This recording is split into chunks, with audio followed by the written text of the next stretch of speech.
দিনে দুপুরে খুন, কিন্তু মুখ খুলতে না সবাই, হয়তো ভয়। মুখ খুলেই মরতে হবে তাদের। এই দিনে দুপুরে খুন প্রশাসনের কোনো ভূমিকাই নেই। দিন দিন শহরটা ভয়ঙ্কর রূপে পরিণত হচ্ছে। সাধারণ মানুষের জীবনযাপন হুমকির মুখে পড়ে যাচ্ছে। মিডিয়ার লোক অনেকে অনেক কিছুই বলতে থাকে। তুই ওখান থেকে আমাকে কেন নিয়ে আসলি? আরে পুলিশের সমস্যা হবে, শেষে আমাদের জেরার মুখে পড়তে হবে। আমরা তো কিছুই জানি না। তা আমাদের পুলিশকে সবটা বলা উচিত ছিল। বলতে যেয়ে শেষে আমাদের সন্দেহ করে জেলের ভিতরে ঢুকিয়ে দিবে, বলবে আমাদের লোকজন ছিল। আমরা তো কিছুই জানি না, আমাদের লোক হবে কেন? মারতে ছিল কাদের? আমাদের। আর আমাদের মারার সময় কই থেকে বাইকগুলো এসে ওদের গুলি করে চলে গেল। দোষটা তো আমাদের কাঁধেই পড়বে। শেষে মিডিয়ার সামনে যেতে হবে, আর মিডিয়াতে একবার উঠলে তোর বাবার কি অবস্থা হবে বোঝ। ঠিকই বলেছিস, রাস্তার লোকরা যদি বলে দেয়। আমাদের কি চিনে নাকি? না আমাদের নাম জানে। আমার খুব ভয় করছে। চল হোস্টেলে যাই, বুকে সাহস রাখ। কাব্য আর সোহেল হোস্টেলের উদ্দেশ্যে চলে গেল। রাকিব রাশেদের বেডে ঢুকে, কি অবস্থা স্যার আপনার? রাশেদ রাকিবের কথা শুনে অবাক হয়ে গেল। রাকিবের কথার ধরন চেঞ্জ। রাকিব আবারও বলল, বেশি হিরোগিরি দেখতে গেছিলেন তাই বেডে শুয়ে আছেন। এখন সব দায়িত্ব আমার উপর পড়েছে। কিছুদিনের ভেতর আপনার জায়গাটা আমি পাচ্ছি। রাকিব শয়তানি হাসি দিয়ে বেড থেকে বের হয়ে গেল। রাশেদ রাকিবের কোনো কথার আগামাথা খুঁজে পায় না। কি বলে গেল বুঝতেই পারল না। বিষ্ণুদের ফুটেজ দুটো প্রতিটা থানায় সেন্ড করে দিল, আর সবাইকে বলল যে করেই হোক এই ব্যক্তিটাকে খুঁজে বের করতেই হবে। একবার ধরতে পারলে আসল রহস্যটা বের হয়ে যাবে। হাবিব থানায় আসতে বিষ্ণুদে হাবিবকে দেখে, কারো নাম কি জানা গেল? না স্যার, কেউ কোনো কিছু বলছে না। প্রয়োজন পড়লে আমাদের সোর্স বাড়াও, কোনো অপরাধী যেন পালাতে না পারে। আর খুঁজে বের করো ওরা কারা ছিল, কেনই বা মারলো। স্যার, এরা ছিল ভাড়াটিয়া, টাকা দিলে যে কাউকেই মেরে ফেলে, কিন্তু এদেরকে কে মারলো? এই দায়িত্বটা আমি তোমার উপর দিলাম, তুমি এর তদন্ত করে বের করো, আমি এদিকটা সামলে নেব। Okay sir. হাবিব থানা থেকে বের হয়ে গেল। বিষ্ণুদে মনে মনে বলতে লাগলো, এর শেষ আমি দেখে ছাড়বো। এই শহরে যখন পা দিয়েছি তখন আমি এই শহরকে রক্ষা করবই, এটাই আমার প্রতিজ্ঞা। সন্ধ্যা 7টা। রাফিয়া সোহেলকে ফোন করলো। সোহেল ফোনটা রিসিভ করতে রাফিয়া বলল, কই তুই? আমি তো হোস্টেলে। নিচে আয়, আমি দাঁড়িয়ে আছি। কোনো দরকার? তোকে যা বললাম তাই কর। কলটা কেটে দিল। সোহেল নিচে নেমে রাফিয়াকে রাখতে দেখে, কি হয়েছে বল, এত রেগে আছিস কেন? কাব্য কোথায়? ও তো উপরে আছে। কেন? রাফিয়া গাড়ির ভেতর থেকে হকি বের করলো। সোহেল হকি দেখে অবাক হয়ে, এটা দিয়ে কি করবি? ছোট লোকটার হাত পা ভেঙে ফেলবো আজ। রাফিয়া হোস্টেলের সিঁড়ি বেয়ে উপরে উঠছে। সোহেল পিছন থেকে, আরে ও কি করেছে তাই তো বল। আমাকে অপমান করা, ওকে আমি বোঝাবো রাফিয়াকে অপমান করার ফল কি হয়। রাফিয়া কথা বলে রুমের ভেতর ঢুকে হকি দিয়ে কাব্যকে মারতে শুরু করে। কাব্য কোনো কিছু বোঝার আগে রাফিয়া মারা শুরু করে। কাব্য উঠে বসে দুহাত দিয়ে হকির বাড়ি ঠেকাতে লাগলো। সোহেল এসে রাফিয়ার হাতের হকিটা ধরে। তুই কি পাগল হয়ে গেছিস? হ্যাঁ, পাগল হয়ে গেছি। ওর কত বড় কলিজা আমাকে অপমান করে। ওকে আজ বোঝাবো আমাকে অপমান করলে কি হয়। ফকিন্নির বাচ্চা আমার মাথায় খারাপ করে ফেলেছে, আমাকে সবার সামনে অপমান করেছে। ওকে তো আজ আমি। ছাড়, তুই হকি। কাব্য হাত সরিয়ে রাফিয়ার দিকে তাকালো। সেই রাগে আছে। আরে শান্ত হ, এত উত্তেজিত হোস না। এভাবে মারলে ও তো মরে যাবে। মরুক, ওকে খুন করব। ও আমার মাথায় নষ্ট করে ফেলেছে। ছাড় বলছি তোকে। বিষয়টা আমি দেখছি, তুই মাথা ঠান্ডা কর। রাফিয়া হকি ছেড়ে দিয়ে কাব্যের উপর ঝাঁপিয়ে পড়ে কিল ঘুষি খিমচি মারতে শুরু করলো। কাব্য বলতে লাগলো, ওরে সোহেল, এই ডাইনের হাত থেকে আমাকে বাঁচা, মেরে ফেললো আমাকে, বাঁচা আমাকে। সোহেল রাফিয়ার হাত ধরে টানে, কিন্তু রাফিয়া জেদ রাগে কাব্যকে মারতে লাগলো। রাফিয়ার মাথার চুল এলোমেলো হয়ে মুখের উপর এসে পড়েছে। কাব্য রাফিয়ার মুখের দিকে তাকিয়ে আছে অবাক হয়ে। সোহেল রাফিয়াকে টেনে তুলল। রাফিয়া পা দিয়ে লাথি মারল। কাব্যের মুখে লাগলো লাথিটা। সোহেল রাফিয়াকে টেনে নিয়ে রুমের বাইরে গেল। কাব্য উঠে রুমের দরজাটা আটকে দিল। সোহেল রাফিয়াকে বলল, শান্ত হ, মানুষ দেখলে মান সম্মান সব চলে যাবে। অনেক তো মারলি। রাফিয়া চুল বাঁধতে বাঁধতে, তুই তোর বন্ধুর পক্ষ নিলি? আমি তোর বোন, তুই আমার পক্ষে না। তুই আমার ভাই নামে কলঙ্ক, তোকেও দেখে নিব। রাফিয়া রাগ দেখিয়ে নিচে নেমে গাড়িতে উঠে চলে গেল। সোহেল কিছুই বুঝতে পারছে না রাফিয়া এত খেপলো কেন। সোহেল দরজায় টোকা দিয়ে দরজা খুল, ও চলে গেছে। কাব্য দরজাটা খুলে দিল। সোহেল কাব্যের গলা আর মুখের দিকে তাকিয়ে আছে হাও হয়ে। কাব্য হাসছে, হাসতে হাসতে বলল, ও কি পাগল নাকি? তোর গলা মুখ খেমচে তো দাগ বানিয়ে ফেলেছে। তুই কি করেছিলি বলতো? ও তোর উপর এত খেপলো কেন? কাব্য হাসতে হাসতে দুপুরের কাহিনী বলে আমার তখন মাথা গরম হয়ে গিয়েছিল, তাই রাগের মাথায় ওকে ওসব বলে ফেলেছি। কথাটা তো আমাকে একবার বলতে পারতিস, তাহলে এত কিছু হতো না। ওই টেনশনের জন্যই ভুলে গিয়েছিলাম। ওকে ওভাবে তোর বলা ঠিক হয়নি। ওকে তো তুই জানিস ও কেমন। ও যে এমন ঘটনা ঘটাবে আমি কি বুঝতে পারছি নাকি? ওর এমনিতে মাথায় স্ক্রু ঢিলা, তোরা তো দেখতেই পারে না, আর তুই ওকেই রাগিয়ে দিলি। হয়েছে, বাদ দে। আমার জীবনে এমন মেয়ে দেখিনি যে বাসায় এসে এইভাবে মেরে যায়। তোর লাগেনি তো? না রে, লাগেনি, বেশ ভালোই লাগছিল। এত মারলো তোর লাগেনি? আরে ওর গায়ে এত শক্তি আছে নাকি? সব হাত দিয়ে ঠেকাইছি। তোর তো গলায় মুখে রক্ত হালকা করে বের হচ্ছে, তুই টের পাচ্ছিস না? আমি তো বাস্তবের ভিতরে নেই যে টের পাবো। সোহেল অবাক হয়ে, হ্যাঁ রে, রাফিয়ার এলোমেলো তুই আবার চুলগুলো কি ওর স্বপ্নের মুখে। ভেতর আছিস? হ্যাঁ রে, রাফিয়ার এলোমেলো চুলগুলো ওর মুখে এসে পড়তে ওকে অসম্ভব সুন্দরী লাগছে। ওর আগে যখন মারতেছিল ওকে কি যে ভালো লাগছিল। এখন ও চোখের সামনে ওর মুখটা ভাসছে। হয়তো চাইলে এমন রূপ দেখতে পাবো না। সোহেল কাব্যকে ধাক্কা মেরে, এই কাব্য, তোর তো লক্ষণ ভালো লাগছে না। তুই কি রাফিয়ার প্রেমে পড়ে গেলি? বাস্তবে কখনো পড়তে চাই না, তবে কল্পনায় ওর প্রেমে বারবার পড়তে চাই। তুই শেষ কাব্য, নির্ঘাত। কাব্য সোহেলের কথা শুনে লজ্জা পেয়ে গেল। রাত 9টা। বিষ্ণুদা থানার ভেতর বসে ছক আঁকছে মনে মনে কিভাবে সে তার কাজের সামনের দিকে অগ্রসর হবে। ঠিক তখনই প্রীতি বিষ্ণুদের কক্ষে ঢোকে। বিষ্ণু, দে দে দে, সবাইকে শুধু সবকিছু দিয়ে দেয়, তাই সে দে। তাহলে আমাকে দেওয়ার বেলায় এত সমস্যা কেন? বিষ্ণুদের প্রীতিকে দেখে অবাক হয়ে, তুমি এখানে? কেন? এসে বিপদে ফেলে দিলাম? তা না। তাহলে কি এখানে প্রথম দিন এসে আমাকে সারপ্রাইজ করে হয়ে গেছে? আমার জন্য আর কোনো সময় নেই, তাই না? দেখো, আমি একটু ঝামেলার ভেতর আছি, তাই সারাদিন অনেক ব্যস্ত থাকি, তোমাকে সময় দিতে পারি না। না, তা কেন দিবেন? দিবেন তো চোর ডাকাতের পেছনে। তোমাকে কিভাবে যে বোঝাই, আমি অনেক চাপের উপর আছি।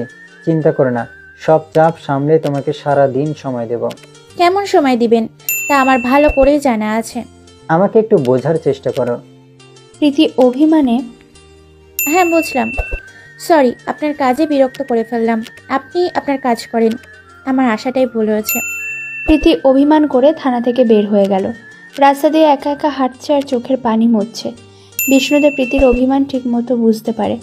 বিষ্ণুদা থানা থেকে বের হয়ে প্রীতির পিছন পিছন হাঁটছে আর বলছে, সরি বাবু, আর এমনটা কখনো হবে না। আমার ভুল হয়ে গেছে, মাফ করে দাও। আর কখনো তোমাকে কষ্ট পেতে দেব না। প্রীতি কোনো কথা না শুনে হেঁটেই চলেছে। বিষ্ণুদা প্রীতির সামনে গিয়ে পথ আটকিয়ে কান ধরে উঠবোস করছে আর বলছে, এই দেখো, কান ধরেছি, আর ভুল হবে না। আমি যেখানেই থাকি না কেন সব সময় তোমাকে জানাবো। এবারের মতো মাফ করে দাও। প্রীতি চুপচাপ দাঁড়িয়ে আছে। বিষ্ণুদের প্রীতির দিকে অসহায়ভাবে তাকিয়ে আছে। প্রীতি বিষ্ণুদের বুকে কিল ঘুষি মারতে থাকলো। বিষ্ণুদের প্রীতিকে জড়িয়ে ধরলো। প্রীতি কান্না করে দিয়ে, তুমি অনেক বেশি খারাপ, অনেক খারাপ। সরি তো। আমি তো তোমার কাছে সবসময় টাইম চাইনি। আমি তো সারাদিনে টেনশনে থাকি, কই আছো না আছো। আমাকে তো একটাবার ফোন করে জানাতে পারো। তার কোনো কিছুই করো না তুমি। 1 মিনিট কল দিয়ে বললে তোমার অনেক বড় ক্ষতি হয়ে যাবে। এরপর থেকে সব সময় তোমাকে জানাবো, প্রমিস। এবার একটু হাসো। অভিমান জমিয়েছো, তা না যাওয়া পর্যন্ত হাসি আসবে না। সব অভিমান সরিয়ে দিব। বিষ্ণুদেব প্রীতিকে জড়িয়ে ধরলো আরও শক্ত করে। প্রীতি বিষ্ণুদেবকে জড়িয়ে ধরলো। ভোর 7টা। সোহেল ফোন নিয়ে ভিডিও দেখতে দেখতে একটা লাইভে ঢুকে পুরো হয়ে গেল। এক হাত দিয়ে কাব্য ঠেলছে। সোহেল কথা বলার শক্তি হারিয়ে গেছে। সোহেল চোখ বড় বড় করে দিয়ে ভিডিওটা দেখছে আর কাব্যকে ঠেলছে। কাব্য চোখ খুলে, কি রে, শান্তিতে ঘুমাতে দিবি না? ঠেলছিস কেন? সোহেল কোনো কথা না বলে ফোনের দিকে চেয়ে আছে। কাব্য কৌতূহল নিয়ে উঠে বসে সোহেলের ফোনের স্ক্রিনে তাকালো। কাব্য অবাক হয়ে দেখছে আবাসিক হোটেল থেকে একটা ছেলের লাশ বের করছে। সোহেল ছেলেটার মুখ দেখে গতকালকে ছেলেটার কথা মনে পড়ল, যার বাইকের পিছনে একটা মেয়েকে শিলা ভেবেছিল। সেই ছেলেটা আজ লাশ হয়ে বের হলো। কিন্তু কেন, কি ঘটেছে? কাব্যকে যদি বলি শিলাকে দেখেছিলাম ছেলেটার সাথে, তাহলে ও কি না কি মনে করবে। আর শিলা তো বিয়ে বাড়িতেও আসবে, কি করে? এর থেকে ভালো না বলাই। কাব্য সোহেলকে বলল, এই জন্য তুই আমাকে আমার এত সুন্দর ঘুম থেকে জাগালি? আরে না, আমি ছেলেটাকে দেখছি। গতকাল বাইক চালাচ্ছে, পিছনে একটা মেয়ে ছিল। আজ ভোর হতে না হতে আবাসিক হোটেল থেকে লাশ হয়ে বের হচ্ছে। কাব্য নড়ে চড়ে বসে। হয়তো মেয়েটার কাজ হবে, কাজ শেষে ছেলেটাকে মেরে ফেলেছে, আর না হয় ওই হোটেলে কেউ মেরে ফেলেছে। সোহেল কাব্যর দিকে তাকিয়ে, বলছিস কি তুই? ঠিক বলছিস, আজকাল তো কত কাহিনী ঘটে যাচ্ছে। কোনো মেয়ে ব্ল্যাকমেলের জন্য আত্মহত্যা করছে, কেউ ভয়তে নিজেকে বিলিয়ে দিচ্ছে, আবার কেউ ভিডিও চাচ্ছে, অন্যরা লিঙ্ক খুঁজতে ব্যস্ত। কীভাবে ভিডিও ভাইরাল হওয়া মানুষগুলো ডিপ্রেশন দিয়ে মেরে ফেলা যায় সমালোচনা হয়। আর এই ছেলেটা ও এমন হয়েছে, মেয়েটাকে দেখাইছে। না, শুধু ছেলেটাকে বের করছে। তোর দেখার হলে দেখ, আমি ঘুমাই। কাব্য আবার শুয়ে পড়ল। চোখ বুঝলো কিন্তু ঘুম হচ্ছে না। চোখ বুঝে চিন্তা করতে লাগলো। সোহেল ভিডিও দেখতে লাগলো। বিষ্ণুদে আবাসিক হোটেল থেকে ছেলেটার ওয়ালেট পেয়েছে, শুধু ছেলেটার মোবাইল পায়নি। বিষ্ণুদে আবাসিক হোটেলের ম্যানেজারকে জিজ্ঞেস করলো, ছেলেটার সাথে আর কেউ এসেছিল? না স্যার, কিন্তু পরে একটা মহিলা আসছিল, ছেলেটা মহিলাটাকে নিয়ে গেছিল। তুমি কি চিনো মহিলাটাকে? না স্যার, দেখে তো মনে হচ্ছে কোনো পতিতা। সেই মহিলাটা কই? মহিলাটার সাথে কাজ শেষ হয়ে গেলে তো বাইর পর্যন্ত এগিয়ে দিল, তারপর সে রুমে গেল, ভেতরে গিয়ে ফ্যানের সাথে ঝুলছে। তারপর তো আপনাদের কল করে ডেকেছি। আর পরের বার থেকে যদি হোটেলের স্বামী স্ত্রী ব্যাচেলার বাদে যদি কোনো পতিতা কাপল জোড়া ঢোকাও, তাহলে হোটেলে সিল লাগিয়ে দেব। ঠিক আছে স্যার, পরিচয় ছাড়া কাউকে থাকতে দিব না। মনে থাকে যেন। বিষ্ণুদে বের হয়ে গাড়ির কাছে আসতে মিডিয়ার লোক বিষ্ণুদেকে ঘিরে ধরে। স্যার স্যার, ছেলেটার পরিচয় পাওয়ার কাছে কিভাবে মারা গেল? ছেলেটার বাড়ি অন্য বিভাগে, সে এখানে আবাসিক হোটেলে ছিল। দেখে আত্মহত্যাই করেছে বলে মনে করছি। রিপোর্ট পাওয়ার পর সব কিছু ক্লিয়ার হয়ে যাবে। ছেলেটার ফ্যামিলিকে খবর দিয়েছি, চলে আসবে। বিষ্ণুদা গাড়িতে উঠে চলে গেল। মিডিয়ার লোক যে যার মতো করে নিউজ করছে। সকাল 9টা। সোহেল ভার্সিটিতে যাওয়ার জন্য রেডি হয়ে গেল, কিন্তু কাব্য এখনো ঘুমাচ্ছে। সোহেল কাব্যকে বলল, ভার্সিটিতে যাবি না? ভার্সিটি কি মার খাওয়ার জন্য যাব? কে মারবে তোকে? কে আবার? ওই চুন্নি রাফিয়া। গতকাল বাসায় ছিলাম বলে বেঁচে গেছি, আজ ভার্সিটিতে গেলে ও লোক দিয়ে মার দিবে। তুই যা, আমি আজ যাব না। ঠিক আছে, যা। সোহেল রুম থেকে বের হয়ে গেল। কাব্য উঠে রুমের দরজা দিয়ে এসে বিছানায় বসে সেই নিউজটা দেখতে লাগলো। কেউ বলতে পারছে না এটা কেউ মেরেছে নাকি আত্মহত্যা। পুলিশের ধারণা আত্মহত্যা করেছে। এসে তো সিলিংয়ের সাথে ঝুলন্ত অবস্থায় পেয়েছে। রাশেদ হাসপাতাল থেকে রিলিজ পেয়ে বাসায় চলে গেল। রাকিব থানার ভেতর বসে বসে পা টেবিলের উপর তুলে দিয়ে পা নাড়াচ্ছে আর চোখ বন্ধ করে স্বপ্ন দেখছে এই থানার অফিসার ও নিজে হয়েছে। নিজের মতো করে সবকিছু পরিচালনা করছে। টাকার উপর শুয়ে আছে। বাবা, টেবিলের উপর পা তুলে চোখ বন্ধ করে কি স্বপ্ন দেখা হচ্ছে? রাকিব অফিসার শাহাদাতের কথা শুনে স্বপ্ন থেকে বের হয়ে তাড়াহুড়ো করে টেবিলের উপর থেকে পা নামিয়ে উঠে দাঁড়িয়ে স্যালুট দিল। শাহাদাত রাকিবকে ঝাড়ি দিয়ে, দিন দিন তো বেশ উন্নতি হচ্ছে, আবার স্বপ্ন দেখো অফিসার হওয়ার। তোমাকে যে কাজটা দিয়েছি তার কি তদন্ত করলে? রাকিব আমতা আমতা করতে করতে বলল, মানে স্যার। বুঝেছি, তোমাকে আর এখানে রেখে কাজ হবে না, তোমাকে জঙ্গলে পাঠানোর ব্যবস্থা করছি। রাকিব শাহাদাতের সামনে দাঁড়িয়ে, স্যার এমনটা করবেন না। আমি সব তদন্ত করে আপনার সামনে সব কিছু এনে দিব। আমার ভুল হয়ে গেছে, আমাকে বদলি করবেন না প্লিজ স্যার, একটিবার সুযোগ দেন। শাহাদাত কিছুক্ষণ ভেবে, ঠিক আছে, 3 দিনের ভেতর আমার সব রিপোর্ট চাই। ঠিক আছে। শাহাদাত গম্ভীর গলায়, যদি না দিতে পারো তাহলে আর তোমাকে এই থানায় রাখবো না। ঠিক আছে। শাহাদাত চলে গেল। রাকিব মনে মনে বলছে, এই বড় অফিসারের জন্য শান্তিতে একটু স্বপ্ন দেখতে পারি না, আসার আর সময় পায় না। কনস্টেবল এসে চা রাখলো। রাকিব কনস্টেবলকে ঝাড়ি মেরে, অফিসার এসেছে, আমাকে এসে বললি না কেন? আমাকে যদি বদলি করতো না তাহলে তোদের সব কটা চাকরি খেয়ে ফেলতাম। যা সামনে থেকে। কনস্টেবল রাকিবের বকা শুনে ভয় পেয়ে চলে গেল। সকাল 10:30। হৃদয় ভার্সিটির ভেতর মেয়েদের উত্তক্ত করতে ব্যস্ত। হৃদয়কে কেউ কিছু বলার সুযোগ পায় না। সবাই হৃদয়ের অত্যাচার মুখ বুজে সহ্য করে। হৃদয় একটা মেয়ের পেটে হাত দিয়ে চাপ দিয়ে, বাহ, সেই তো, তোকে একদিন টেস্ট করতে হবে। হৃদয়ের কথা বলা শেষ হতে না হতে হৃদয়ের গালে ঠাস ঠাস করে চড় বসে। হৃদয়ের হাতটা মেয়েটার পেট থেকে সরে গেল। হৃদয় এটার জন্য মোটেও প্রস্তুত ছিল না। ভার্সিটির সবাই তাকিয়ে পড়ল হৃদয়ের দিকে। মেয়েটা সরে গেল পিছনে। হৃদয় রাফিয়ার দিকে আগুনের দৃষ্টিতে তাকিয়ে আছে। রাফিয়া রেগে, তোর মতো চরিত্রহীন ছেলেকে আমি ভার্সিটি থেকে বের করতে কিভাবে হয় না তা আমার ভালো করেই জানা আছে। মেয়েদের দেখে নোংরামি করতে মন চায়। হৃদয় রেগে রাফিয়ার চুলের মুঠি ধরে, তোর দিন দিন সাহস বেড়েই চলেছে। তোকে কিছু বলি না দেখে তুই আমাকে সবার সামনে চড় মেরে আমাকে কথা শোনাস। সবার সামনে চড় মেরে আমাকে অপমান করলি, তোকে এই অপমানের মাসুল দিতে হবে। তোকে ভালোবাসি বলে তোকে কিছু বলবো না কিভাবে ভাবলি? রাফিয়া ব্যথা পাচ্ছে চুলের মুঠি ধরার জন্য। সবাই থ হয়ে দাঁড়িয়ে আছে। রাফিয়া হৃদয়ের মুখ থু মেরে, তোর এই নোংরা মুখে ভালোবাসা শব্দটা মানায় না। আমার চুল ছাড়, না হলে তোকে। কি করবি তুই আমার? তোকে আজ তুলে নিয়ে তোর এমন অবস্থা করব তুই আর ভার্সিটিতে মুখ দেখাতেই পারবি না। আমাকে বের করাবি না ভার্সিটি থেকে, তাহলে দেখ কে বের হয়। হৃদয় রাফিয়া চুলের মুঠি ধরে টেনে রাফিয়াকে গাড়ির ভেতর উঠাতে যাবে, তখনই সোহেল এসে হৃদয়ের মুখে ঘুষি মারে। হৃদয় রাফিয়া চুলের মুঠি ছেড়ে দিল। সোহেল হৃদয়ের পেটে লাথি মারল সজোরে। হৃদয় ছিটকে মাটিতে পড়ে গেল। হৃদয়ের লোকজন দৌড়ে চলে আসলো, এসে হৃদয়কে তুলল। হৃদয় সোহেলের দিকে তাকিয়ে, তুই কার গায়ে হাত দিয়েছিস তুই নিজেও জানিস না। আজ তোকে আমি বুঝিয়ে দেব এই হৃদয় কত বড় খারাপ। হৃদয় সোহেলের দিকে তেড়ে আসতেই ভার্সিটির ভেতর পুলিশের গাড়ি ঢুকলো। সবাই চেয়ে পড়ল। হৃদয় থেমে গেল। রাফিয়া সোহেলের পিছনে দাঁড়ালো। গাড়ি থেকে বিষ্ণুতে নামতেই জান্নাত বলল, স্যার, এই যে এই ছেলে ভার্সিটিতে এসে ওর লোকজন নিয়ে ভার্সিটির পরিবেশ নষ্ট করে, মেয়েদেরকে অহেতুক উত্ত্যক্ত করে, কেউ কোনো কিছু বললে তার ওপর নির্যাতন চালায়। বিষ্ণুতে গিয়ে হৃদয়ের কলার ধরে, কি বড় মাস্তান হয়ে গেছিস?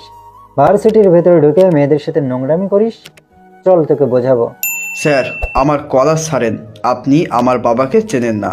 আপনার এই পোস্ট কিন্তু থাকবে না। আমি আপনাকে চিনি না, আপনি আমাকে চেনেন না। বিষ্ণুদের হৃদয়ের কলার ছেড়ে দিল। হৃদয় হাসলো। সবাই অবাক হয়ে গেল। বিষ্ণুদের হৃদয়ের সামনে হাত জোড় করে, আমি ভয় পেয়েছি আপনার কথা শুনে স্যার। আপনার বাবাকে বলবেন না কিছু। আমার পোস্ট যেন থাকে। আমাকে মাফ করে দেন।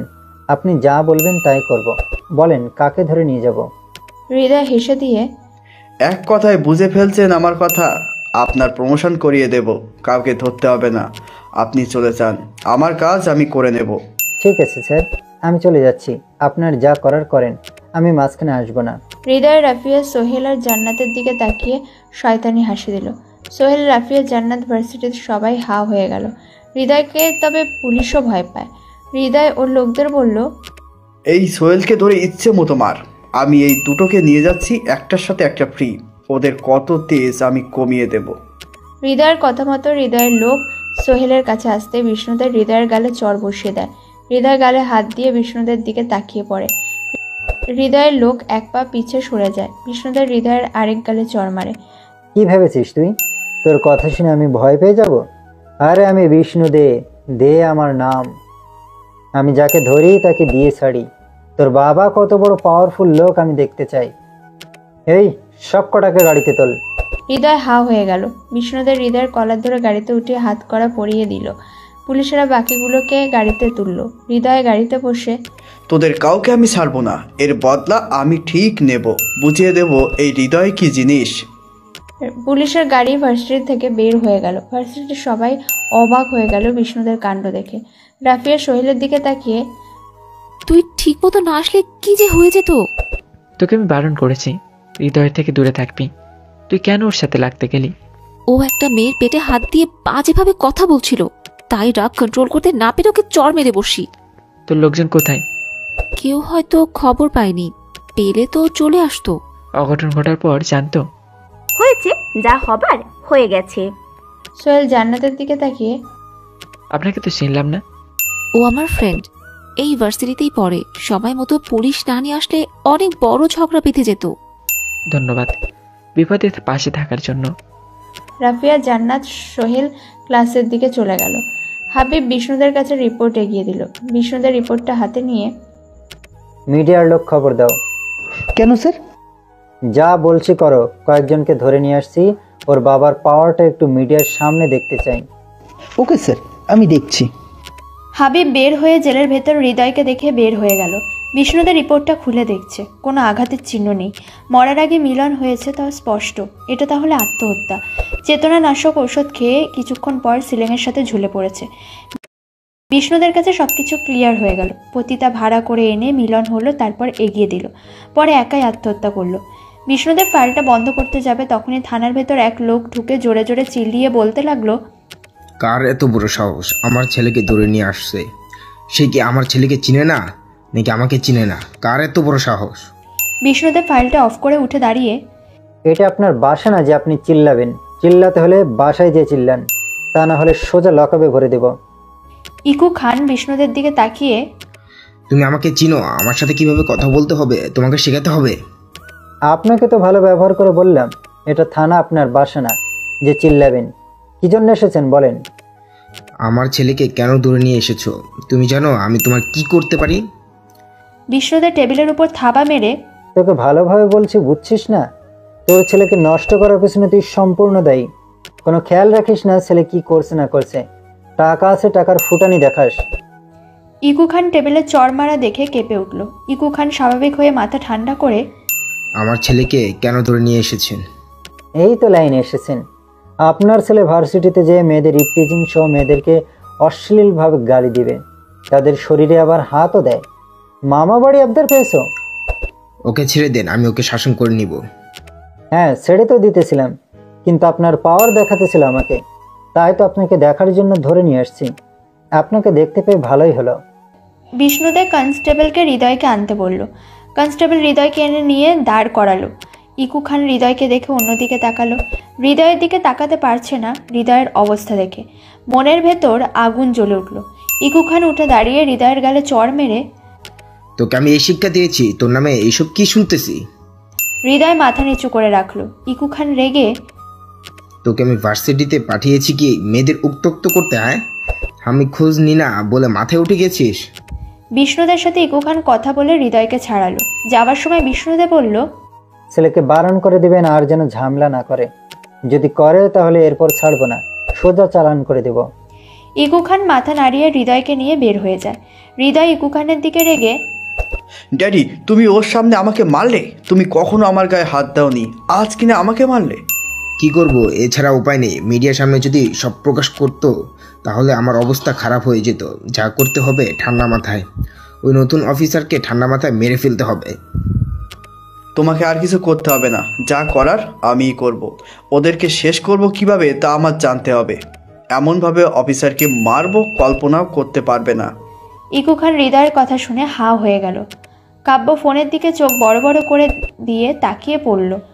কাব্য রুমের ভেতর শুয়ে শুয়ে ফোন দেখছে। হঠাৎ করেই চোখ বড় বড় করে ফেললো। এ কি দেখছে? কাব্য নিজের চোখে বিশ্বাস করতে পারছে না। যে ছেলেটা মারা গেছে তার সাথে শিলার মিউচুয়াল ফ্রেন্ড। ভার্সিটিতে আমিন সাহেব আর আকরাম চৌধুরীর গাড়ি ভেতরে ঢুকলো, সাথে গার্ডও। সবাই অবাক হয়ে চেয়ে আছে।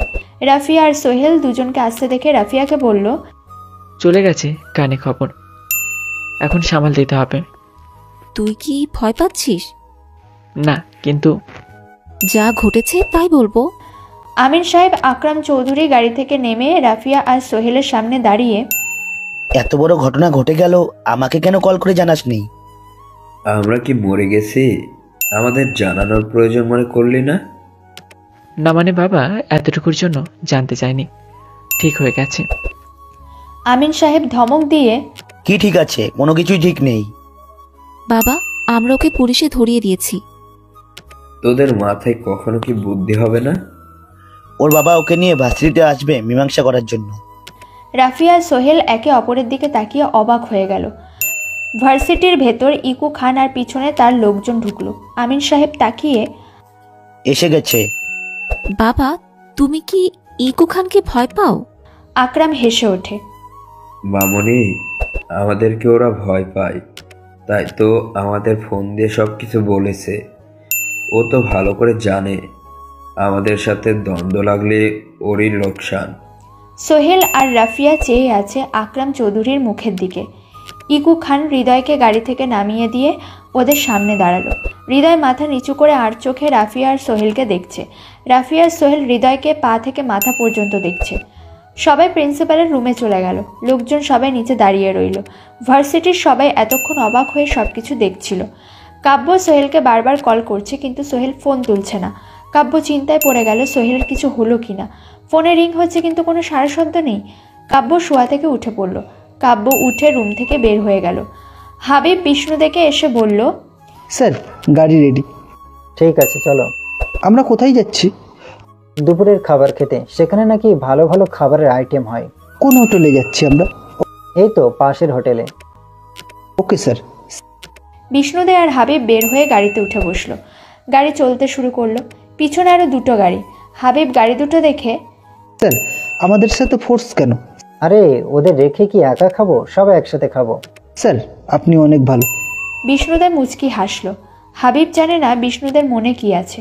প্রিন্সিপালের রুমে ঢুকে সবাই বসলো। প্রিন্সিপাল বলল, তাহলে আসছেন আপনারা? সরি, আমাদের একটু লেট হয়ে গেল। নিজেদের ভেতর যদি এভাবে মারামারি ঝগড়া সৃষ্টি করেন তাহলে ভার্সিটির বাকি ছেলে মেয়েরা কি করবে? আর ইকু খান, আপনার ছেলে চরম বেয়াদব, আমার কোনো কথাই শোনে না। হৃদয় প্রিন্সিপালের দিকে তাকিয়ে পড়ল। ইকু খান বলল, আপনার তো আমার কানে কোনো অভিযোগ দেন না, দিলে তো আমি একটা ব্যবস্থা নিতে পারতাম। আপনার ছেলের স্বভাব যখন এতই ভালো, ছেলেকে বিয়ে করিয়ে দেন। একটা ভুল হয়ে গেছে, তার জন্য আমি দুঃখিত। এরপর থেকে হৃদয় এমন কাজ কখনো করবে না। যদি করে তাহলে আপনারা এর ব্যবস্থা নেবেন। প্রয়োজন পড়লে ওকে ভার্সিটি থেকে বহিষ্কার করে দিবেন, আমি বলে দিলাম। আপনার ছেলে পরবর্তীতে আমাদের ছেলে মেয়েদের সাথে কোনো রকম ঝগড়া বিবাদ বাঁধাবে না, তার কি প্রমাণ? আমি নিজেই হৃদয় সবার কাছে ক্ষমা চাও। এরপর থেকে যেন আর তোমার নামে কোনো অভিযোগ না শুনি, আর যদি শুনি তাহলে আমি ভুলে যাব তুমি আমার ছেলে। মাফ চাও। হৃদয় উঠে দাঁড়িয়ে, আমাকে মাফ করে দেবেন, আমি ভুলের ভেতর ছিলাম। রাফিয়া, সোহেল, তোরাও মাফ করে দে আমাকে। আমি আর এসব করব না। সোহেল, যাও, ওর সাথে মিলে যাও। কেউ যদি ভুল করে তা ভুলটাকে দেখিয়ে দিয়ে ওকে শুধরে দিবা। আমরা তো সবাই এক ফ্যামিলির লোকজন, নিজেদের ভেতর দ্বন্দ্ব রাখলে বাহিরের লোকেরাও তো সাহস পেয়ে যাবে। মিলে যাও, যা হবার হয়ে গেছে। সোহেল উঠে দাঁড়িয়ে পড়ল। হৃদয় এসে সোহেলকে জড়িয়ে ধরল। হৃদয় মনে মনে বলছে, খেলা তো সবে শুরু। আমার বাপের রাজনীতি কতটা ভয়ঙ্কর তোরা কখনো কল্পনা করতে পারবি না। ইকু খান রাফিয়ার দিকে তাকিয়ে, মামুনি তুমি রাগ করে থেকো না, ভুল মানুষ মাত্রই হয়। ও রাগের বসে একটা ভুল করে বসেছে। রাগ নেই আর। আপনারা মুরব্বীরা যেখানে মীমাংসা করে দিয়েছেন সেখানে আর রাগ থাকাটা মানায় না। ইকু খান রাফিয়ার দিকে তাকিয়ে মনে মনে বলছে, একবার আমার ছেলের বউ করে নিয়ে যেতে পারি, তারপর সুদে আসলে সব উসুল করে নিব। প্রতিটা অপমানের জবাব তোদের দিতে হবে। রাফিয়া ইকু খানের দিকে তাকিয়ে পড়লে ইকু খান হেসে দিল। আমির সাহেব আকরাম চৌধুরী বলল, যাক, ঝামেলা অল্পতে মিটে গেল, ছেলে মেয়েগুলো এক হয়ে গেল। হ্যাঁ, আমারও দেখে ভালো লাগছে। ভাবছিলাম ভার্সিটিতে অনেক বড় ঝামেলায় বাঁধবে, কিন্তু এখন আর কিছুই হবে না। আমরা থাকতে ভার্সিটিতে কখনো ঝামেলা হতে দিব না। আপনারাই তো ভরসা। সবাই উঠে পড়ল, যে যার মতো করে হাসি মুখে বেরিয়ে গেল।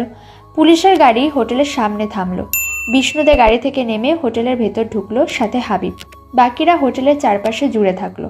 হোটেলের ভেতর পুলিশ আসতেই হোটেলের মালিক অবাক হয়ে গেল। হাবিব বিষ্ণুদেকে বলল, স্যার কি করবেন? দেখতে থাকো। বিষ্ণুদে চেয়ারে বসলো, সামনে হাবিব। ওয়েটার এসে খাবার অর্ডার নিল। বিষ্ণুদে একজনকে ইশারা করলো। বিষ্ণুদের ইশারায় একজন বিষ্ণুদের চোখের আড়াল হয়ে গেল। খাবার আসলো। বিষ্ণুদে খেতে শুরু করলো আর বলতে লাগলো, বুঝলে হাবিব, অনেকে নিজেকে অনেক চালাক ভাবে। হাবিব মুখের ভেতর খাবার আর নিতে পারল না। হাবিব ঢোক গিলে, মানে স্যার?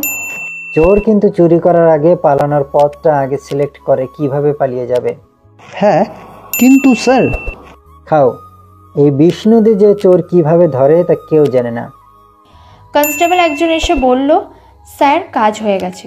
বিষ্ণুদে খাওয়া শেষ করে উঠে পড়ল। ক্যাশের কাছে গিয়ে টাকা দিয়ে বিষ্ণুদে বলল, খাবারগুলো সুন্দর ছিল, সময় করে একদিন এসে আবার খেয়ে যাব। হোটেলের মালিক বিষ্ণুদের কথা শুনে মুচকি হাসলো। বিষ্ণুদে বের হয়ে গাড়িতে উঠল। হাবিব এসে গাড়িতে বসলো। হাবিব মনে মনে ভাবছে আর হাসছে, সামান্য খেতে এসে এত সোর্স সাথে আনার কি প্রয়োজন। গাড়ি চলতে লাগলো। কাব্য ভার্সিটির গেটের সামনে আসতেই কয়েকটা গাড়ি বের হয়ে গেল। কাব্য লোকগুলোকে দেখে অবাক। কাব্য রাফিয়াকে গাড়িতে উঠতে দেখলো, সাথে রাফিয়ার বাবা। পিছনে সোহেলের বাবা গাড়িতে উঠল। সোহেল আকরাম চৌধুরীকে বলল, আমি হোস্টেলে চলে যাই, তুমি সাবধানে যেও। হোস্টেলে থাকতে হবে না, বাসায় চলো।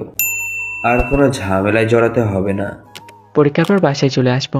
ঠিক আছে, তোমাকে হোস্টেলে থাকতে হবে না। আকরাম চৌধুরী একটা দিয়ে, এই নাও, কল করলে তোমাকে এসে নিয়ে যাব। ফ্ল্যাট বাড়িতে থাকবে। সোহেল কার্ডটা হাতে নিল। ঠিক আছে। আর কোনো ঝামেলায় যেন না জড়াতে দেখি। রাফিয়াদের গাড়ি গেট দিয়ে বের হওয়ার সময় রাফিয়া কাব্যকে দেখে গ্লাস খুলে রাগীভাবে তাকিয়ে আঙুল নাচালো। কাব্যকে সতর্ক করলো। কাব্য অন্যদিকে ফিরল। ওর দিকে তাকালে কে যেন গাড়ি থেকে আবার আক্রমণ করতে পারে। শয়তানকে বিশ্বাস নেই। আকরাম চৌধুরীর গাড়ি বেরিয়ে গেল। কাব্য গিয়ে সোহেলের সামনে দাঁড়ালো। তুই ভার্সিটিতে এই সময় কি ব্যাপার? তোকে কতবার ফোন দিয়েছি, তোর বাবা কেন আসছিল? সোহেল ফোনটা বের করে দেখলো কাব্য অনেকবার কল দিয়েছে। সোহেল বলল, একটু ঝামেলা হয়েছিল, বাবা আসছিল, তাই খেয়াল করিনি, ফোনে সাইলেন্ট করা। কাব্য অবাক হয়ে, ঝামেলা হলো তুই আমাকে জানালি না কেন? আরে তেমন কিছু না, মিটে গেছে। তা কল কেন দিয়েছিলিস? কল দিয়েছি। কাব্য কথাটা বলতে যাবে তখনই সোহেলের ফোন বেজে উঠল। সোহেল কাব্যকে থামিয়ে দিয়ে, শিলা ফোন করেছে, ওয়েট। সোহেল ফোনটা রিসিভ করতে শিলা বলল, কই তুমি? আমি তো ভার্সিটিতে। কেন? আমার সাথে এক্ষুনি দেখা করো। তুমি তো গ্রামে। না, আমি আজই আসছি, তোমাকে অনেক দেখতে ইচ্ছা করছে। কোথায় আসবো বলো? পার্কে। ঠিক আছে, আমি আসতেছি। কলটা কেটে গেল। সোহেল কাব্যর দিকে তাকিয়ে, তুই হোস্টেলে গিয়ে সবকিছু গুছিয়ে রাখ। কাব্য অবাক হয়ে, মানে কেন? বাবা নতুন ফ্ল্যাট ভাষা করেছে, ওখানে যাব। তুই সব গুছিয়ে রাখ, আমি আসছি। তুই আবার কোথায় যাবি? শিলা আসছে, ওর সাথে দেখা করতে যাব। কতদিন যায় না, তুই যা দোস্ত। পরে তো দেখা করতে পারবি না, এখনই যেতে হবে। আমি দেখা দিয়ে চলে আসব, তুই বুঝতে পারছিস। ওই শিলা করেই তুই মরবি, মনে রাখিস। কাব্য কথাটা বলে চলে গেল। সোহেল পার্কের দিকে চলে গেল। রাস্তার পাশে হঠাৎ করে গাড়ি থেমে গেল। হাবিব বলল, স্যার গাড়ি থামালেন যে? লাশগুলো কি এখানে পড়েছিল? হ্যাঁ স্যার। বিষ্ণুদা গাড়ি থেকে নামলো। জায়গাটা ভালো করে দেখছে, আশপাশও দেখছে। হাবিব গাড়ি থেকে নেমে বিষ্ণুদের পিছনে দাঁড়ালো। বিষ্ণুদে বলল, তদন্ত করে কোনো কিছু জানতে পারলে? এখনো জানতে পারিনি, তবে খুব শীঘ্রই জেনে যাব। যত তাড়াতাড়ি পারো এই কেসটা শেষ করো। ঠিক আছে স্যার। তুমি থানায় চলে যাও, আমার একটু কাজ আছে। Okay sir. হাবিব গাড়িতে উঠে চলে গেল। বিষ্ণুদের ফোনে একটা মেসেজ আসলো। মেসেজ দেখে বিষ্ণুদের মুচকি হাসলো। শিলা পার্কের ভেতর একটা বেঞ্চের উপর বসে আছে। সোহেল পার্কের ভেতর ঢুকে শিলার সামনে গিয়ে দাঁড়ালো। শিলা মুখ উঁচু করে সোহেলের দিকে তাকালো। সোহেলের চোখ শিলার গলার উপর গিয়ে পড়ল। শিলার গলায় কিসের দাগ? সোহেল শিলাকে বলল, তোমার গলায় কিসের দাগ? শিলা গলায় হাত দিয়ে আমতা আমতা করে, ও এই দাগ তো পিচ্ছি ছেলে মেয়ে করে নিয়েছিলাম, ওরা নখ দিয়ে খিমচে ছিল। ও তুমি ছোট বাচ্চা কোলে নিচ্ছ? হ্যাঁ, না নিয়ে কি উপায় আছে? এত মানুষের ভিতরে না করা যায় নাকি? আর তাছাড়া আমাদেরও তো বাবু হবে তখন, তাই আগে থেকে শিখে নিলাম। সোহেল শিলার কথায় লজ্জা পেল। শিলা মুচকি মুচকি হাসছে। শিলা সোহেলের হাত ধরে টেনে পাশে বসিয়ে শিলা সোহেলের কোলের উপর বসে গলায় হাত দিয়ে, লজ্জা পাওয়ার কথা আমার, তুমি কেন পাচ্ছ? সোহেল ঢোক গিলে, এই কি করছো কি? ওঠো, আশেপাশে মানুষ আছে, দেখে ফেলবে। শিলা সোহেলের ঠোঁটে একটা আঙুল চেপে ধরে, ওদের থেকে অনেক কম কিছুই করেছি, আমরা তো আর জামা কাপড় খুলিনি ওদের মতন, তাই চুপ থাকো। শিলা নিচের ঠোঁট কামড়ে ধরে। তোমাকে এই কয়দিন অনেক মিস করেছি, তোমাকে অনেক কাছে পেতে ইচ্ছা করছিল। সোহেল শিলার ঠোঁট কামড়ানো দেখে লজ্জায় লাল হয়ে গেল। সোহেল চোখ নিচে করে নিল। শিলা সোহেলের মুখ হাত দিয়ে উঁচু করে, ওলে আমার বাবুটা কি লজ্জা পাচ্ছে, আমাকে মিস করনি? খুব বেশি মিস করছি। তোমার সাথে কথা বলিনি বলে মনে হয়েছে আমার খিচুন একটা নেই। মনটা বারবার ছটফট করছে তোমাকে দেখার জন্য। এই তো এখন আমি তোমার কত কাছে, দেখো আমাকে। সোহেল শিলার চোখে চোখ রাখলো। সোহেল শিলার চোখের দিকে এক পলকে চেয়ে আছে। ধীরে ধীরে দুজনে অনেক ক্লোজ হয়ে যাচ্ছে। শিলার ঠোঁট সোহেলের ঠোঁটে স্পর্শ করতে করতে যাবে, তখনই কয়েকটা ছেলে সোহেলের দুপাশে বসে, কি মামা, মজা সেই মজা। শিলা আর সোহেল দুজনে চমকে উঠল। শিলা বলল, কারা আপনারা? কথা কম বল, যা আছে সব বের কর, তা না হলে একেবারে শেষ করে দেব। দুজন দুপাশ থেকে সোহেলের পেটে ছুরি ধরে আছে। সোহেল নড়তে পারছে না। শিলা সোহেলের কোলের উপর বসা। সোহেল বলল, আমাদের কাছে কিছু নেই। বের করবি নাকি ঢুকিয়ে দেব? আমি চিল্লাবো। চিল্লাবি তো তোর প্রেমিককে পেটের ভেতরে ঢুকিয়ে দেব, দেখ। ছেলেটা সোহেলের পেটে ছুরি দিয়ে চাপ দিল। শিলা দেখে ভয় পেয়ে গেল। শিলা কাঁদো গলায়, যা আছে নিয়ে যান, আমাদের ছেড়ে দিন, মারবেন না, তুমি দিয়ে দাও, আমি তোমাকে হারাতে চাই না। সোহেল শিলার কথা মতো হাতে থাকা ঘড়ি দিল। শিলা কোল থেকে নেমে গেল। সোহেল পকেট থেকে ফোন, ওয়ালেট যা ছিল সব দিয়ে দিল।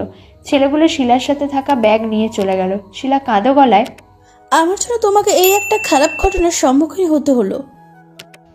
আরে পাগলি, কেঁদো না, তোমার জন্য হবে কেন? আমি তো তোমাকে আসতে বলেছি, আমার ফোন, আমার টাকা আমি বাসায় গিয়ে জবাব দিব।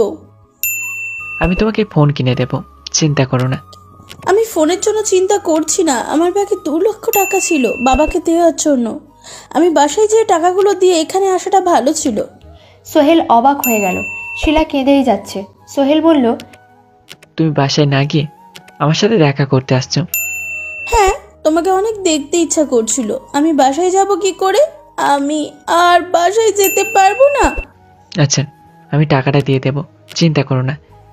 শিলা সোহেলের দিকে চেয়ে পড়ল। রাত 8টা। পুলিশের লোকজন হোটেল ঘিরে ফেলেছে। বিষ্ণুতে উঠে দাঁড়িয়ে ছদ্মবেশ খুলে হাসতে লাগলো। শিলা সোহেলের দিকে অবাক হয়ে তাকিয়ে, তুমি এতগুলো টাকা কোথায় পাবে? তা নিয়ে তোমাকে চিন্তা করতে হবে না। না না, তোমাকে আমার জন্য বিপদে পড়তে হবে না। আমি চাই না আমার জন্য তোমার কোনো ক্ষতি হোক। আরে বোকা, আমার কিছু হবে না। শিলা সোহেলের কথা শুনে আরো বেশি অবাক হয়ে গেল। সোহেল শিলার দুগাল ধরে, মাত্র 2 লক্ষ টাকা, আমি আছি তো, এত টেনশন করো না। শিলা সোহেলকে জড়িয়ে ধরে কেঁদে দিল। আমি কিভাবে তোমার এই ঋণ শোধ করব? তুমি না থাকলে আজ হয়তো আমার মরা ছাড়া আর কোনো পথ খোলা ছিল না।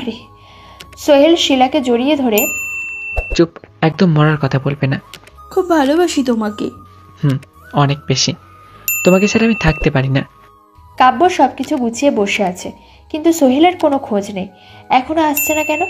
জিএফকে নিয়ে কি মজায় আছে নাকি? কাব্য ভাবতে ভাবতে সোহেলকে কল করলো, কিন্তু ফোনটা সুইচ অফ।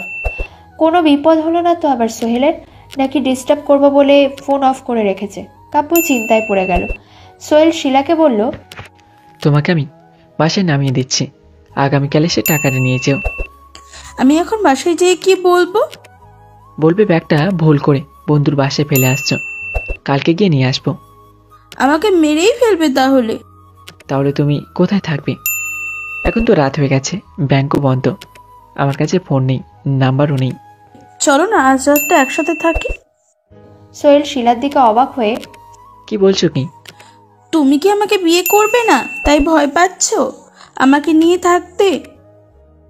আরে তা না, আমি আজকে নতুন ফ্ল্যাটে যাব। কাব্য সবকিছু গুছিয়ে বসে আছে, হোস্টেল থেকে যেতে হবে। তাহলে তো ভালোই হবে, আমি তোমার সব কিছু গুছিয়ে দিতে পারবো। চলো না নিয়ে। তোমার বাসায় লোক তোমাকে খোঁজ না পেলে চিন্তা করবে। তাদেরকে কল করে বলে দেবো বান্ধবীদের বাসায় রাস্তা ভালো না, আসলে বিপদ হতে পারে, আগামীকাল সকালে চলে আসবো। সোহেল কিছু একটা ভেবে, ঠিক আছে চলো। তবে হ্যাঁ, আমার বন্ধু কাব্যও যাবে, তুমি আলাদা থাকবে। বিয়ের আগে আমি তোমার সাথে ঘনিষ্ঠ হতে চাই না। জানি আমি, এই জন্য তোমাকে অনেক ভালোবাসি। তুমি অন্যদের মতন হলো এতদিন জোর করে হলো রুম ডেট করতে। আমি তোমাকে পরীক্ষা করার জন্য এইগুলো করি। তুমি আমাকে ভালোবাসো নাকি আমার শরীরকে? তাই পরীক্ষা ফেল তো আর করিনি। না গো, তুমি এতটাই ভালো বোঝাতে পারবো না। চলো হোস্টেল দিকে যাই, কাব্য নাম্বার অফ পেলে চিন্তায় পড়ে যাবে। হ্যাঁ চলো। সোহেল আর শিলা পার্কের ভেতর থেকে বেরিয়ে হাঁটতে শুরু করলো। রাত 8টা। হোটেলের ভেতর খাবারের নামে ভালোই মাদক ব্যবসা করছে। বিষ্ণুদের সব কিছু দেখে প্ল্যান করতে লাগলো, এদের আজকে পেয়েছি, এদেরকে আর ছাড়া যাবে না। হাবিব থানায় বসে আছে, কিন্তু বিষ্ণুদেরকে না দেখে চিন্তায় পড়ে গেছে। কই না কই গেল, আবার কোনো অঘটন ঘটালো না তো? স্যারটা কী যে কী করে কিছুই বুঝতে পারছে না। বিষ্ণুদের সবার মুখ দেখে রাখছে, কে কি করে না করে সব কিছু। হোটেলের সামনে কয়েকটা গাড়ি এসে থামলো। সবাই পুলিশের গাড়ি দেখে অবাক হয়ে যায়, যে যা পারছে লুকিয়ে ফেলছে। হোটেলের ভেতর উত্তেজনা বেশি সৃষ্টি হয়ে গেল। পুলিশ হোটেলের সামনের পাশ ঘিরে ধরেছে। হোটেলের মালিক অবাক হয়ে তাকিয়ে আছে, আবার হোটেলের মালিক ভয়েতে কাঁপতে লাগলো। কি হবে না হবে কে জানে? তাহলে কি সবাই ধরা খাবে? সবাই আতঙ্কের ভেতর রইল, পালানোর কোনো রাস্তাই নেই। বিষ্ণুদের উঠে দাঁড়িয়ে ছদ্মবেশ খুলে হাসতে লাগলো। সবাই অবাক হয়ে বিষ্ণুদের দিকে চেয়ে পড়ল। হোটেলের মালিক বসে পড়ল, বিষ্ণুদেরকে দেখে স্টক করার মতো। বিষ্ণুদের হোটেল মালিককে চিল্লিয়ে বলল, বলছিলাম না হোটেলের খাবারটা সুন্দর ছিল, আবার আসবো ভালো খাবার খেতে। চলে আসলাম, আবার ভালো খাবারও পেয়ে গেলাম। পুলিশের লোক সবাই ভেতরে ঢুকে সবাইকে ধরে ধরে কোমরে রশি পরিয়ে দিল। বিষ্ণুদে বলল, একটাও যেন বাদ না পড়ে, পুলিশের প্রিয়জন গাড়ি নিয়ে এসো। বিষ্ণুদের কথা মতো সবাইকে এক এক করে প্রিয়জন গাড়িতে তুলতে লাগলো। বিষ্ণুদে হোটেল মালিকের ঘাড় ধরে উঠিয়ে, ভালোই তো ব্যবসা জমিয়েছিস, রাতারাতি কোটিপতি বনে চলে গেলি, এটা কি ভাবা যায়? হোটেলের মালিক বিষ্ণুদের পায়ে জড়িয়ে ধরে, স্যার স্যার, আমার ভুল হয়ে গেছে, আমাকে মাফ করে দেন। তোর কোনো মাপ নেই, তোদের মতো ক্রিয়েটের জন্য সমাজ নষ্টের পথে। হোটেলের ব্যবসার নাম করে যে তুই যে কাজগুলো করছিস ঠিক করছিস? আর কখনো এমন কাজ করব না, আমাদেরকে ছেড়ে দেন। কোনো মাপ নেই, চল থানায়, তারপর বুঝাবো তোর এই ব্যবসা। বিষ্ণুদে হোটেল মালিকের কলার ধরে নিয়ে বের হতে না হতে মিডিয়ার লোক সামনে চলে আসে। স্যার, এত বড় খবর কিভাবে পেলেন আর অভিযান কিভাবে চালালেন? এখন কিছু বলতে পারবো না, ব্যস্ত আছি, পরে ক্লিয়ার হয়ে সব বলবো। বিষ্ণুদের সবাইকে গাড়িতে উঠিয়ে নিজে গাড়িতে উঠে পড়লো, তারপর চলে গেল। মিডিয়ার লোক যে যার মতো করে নিউজ করতে লাগলো। কাব্য সোহেলের জন্য অপেক্ষা করতে করতে মেজাজ খারাপ হয়ে গেল। তখনই দরজায় টোকার শব্দ পেল। কাব্য দরজা খুলতেই সোহেলকে দেখে অগ্নিদৃষ্টিতে সোহেলের দিকে তাকিয়ে আছে। আরে এইভাবে তাকাস না, একটা ঝামেলার ভেতরে পড়ে গেছি, রাগিস না। তোর ফোনটা দেখতো। আমার ফোন দিয়ে কি করবি? আর কি ঝামেলা? তোকে সব পরে বলছি, আর তোর ফোনটা দিয়ে ব্যস্ত। কাব্য সোহেলের কথা শুনে অবাক হয়ে গেল। সোহেল কাব্যর ফোনটা নিয়ে তাড়াহুড়ো করে নিচের দিকে চলে গেল। কাব্য চেয়ে আছে বোকার মতো, আসলো আর ফোন নিয়ে চলে গেল। সোহেল নিচে নেমে শিলার কাছে ফোনটা দিল। শিলা ফোন করে বাসায় জানিয়ে দিল বাসায় আসতে পারবে না, রাস্তাঘাটের অবস্থা ভালো না, একটু সকালে চলে আসবে। শিলা কথাগুলো বলে কলটা কেটে দিয়ে সোহেলের কাছে ফোনটা দেয়। সোহেল পকেট থেকে কার্ড বের করে ওই নাম্বারে কল দিয়ে কথা বলে লোকেশন বলে দিল। তুমি এখানে ওয়েট করো, আমি কাব্যকে নিয়ে সব জিনিস নিচে নামিয়ে ফেলি। ঠিক আছে। সোহেল সিঁড়ি বেয়ে উপরে উঠতে লাগলো।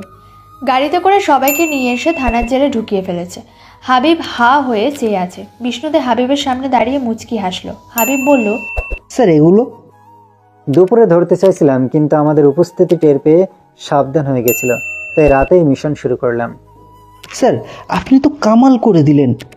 ওদের নামে চার্জশিট তৈরি করো, বাকিটা আমি দেখে নেব। ঠিক আছে স্যার। বিষ্ণুদে থানা থেকে বের হয়ে গেল।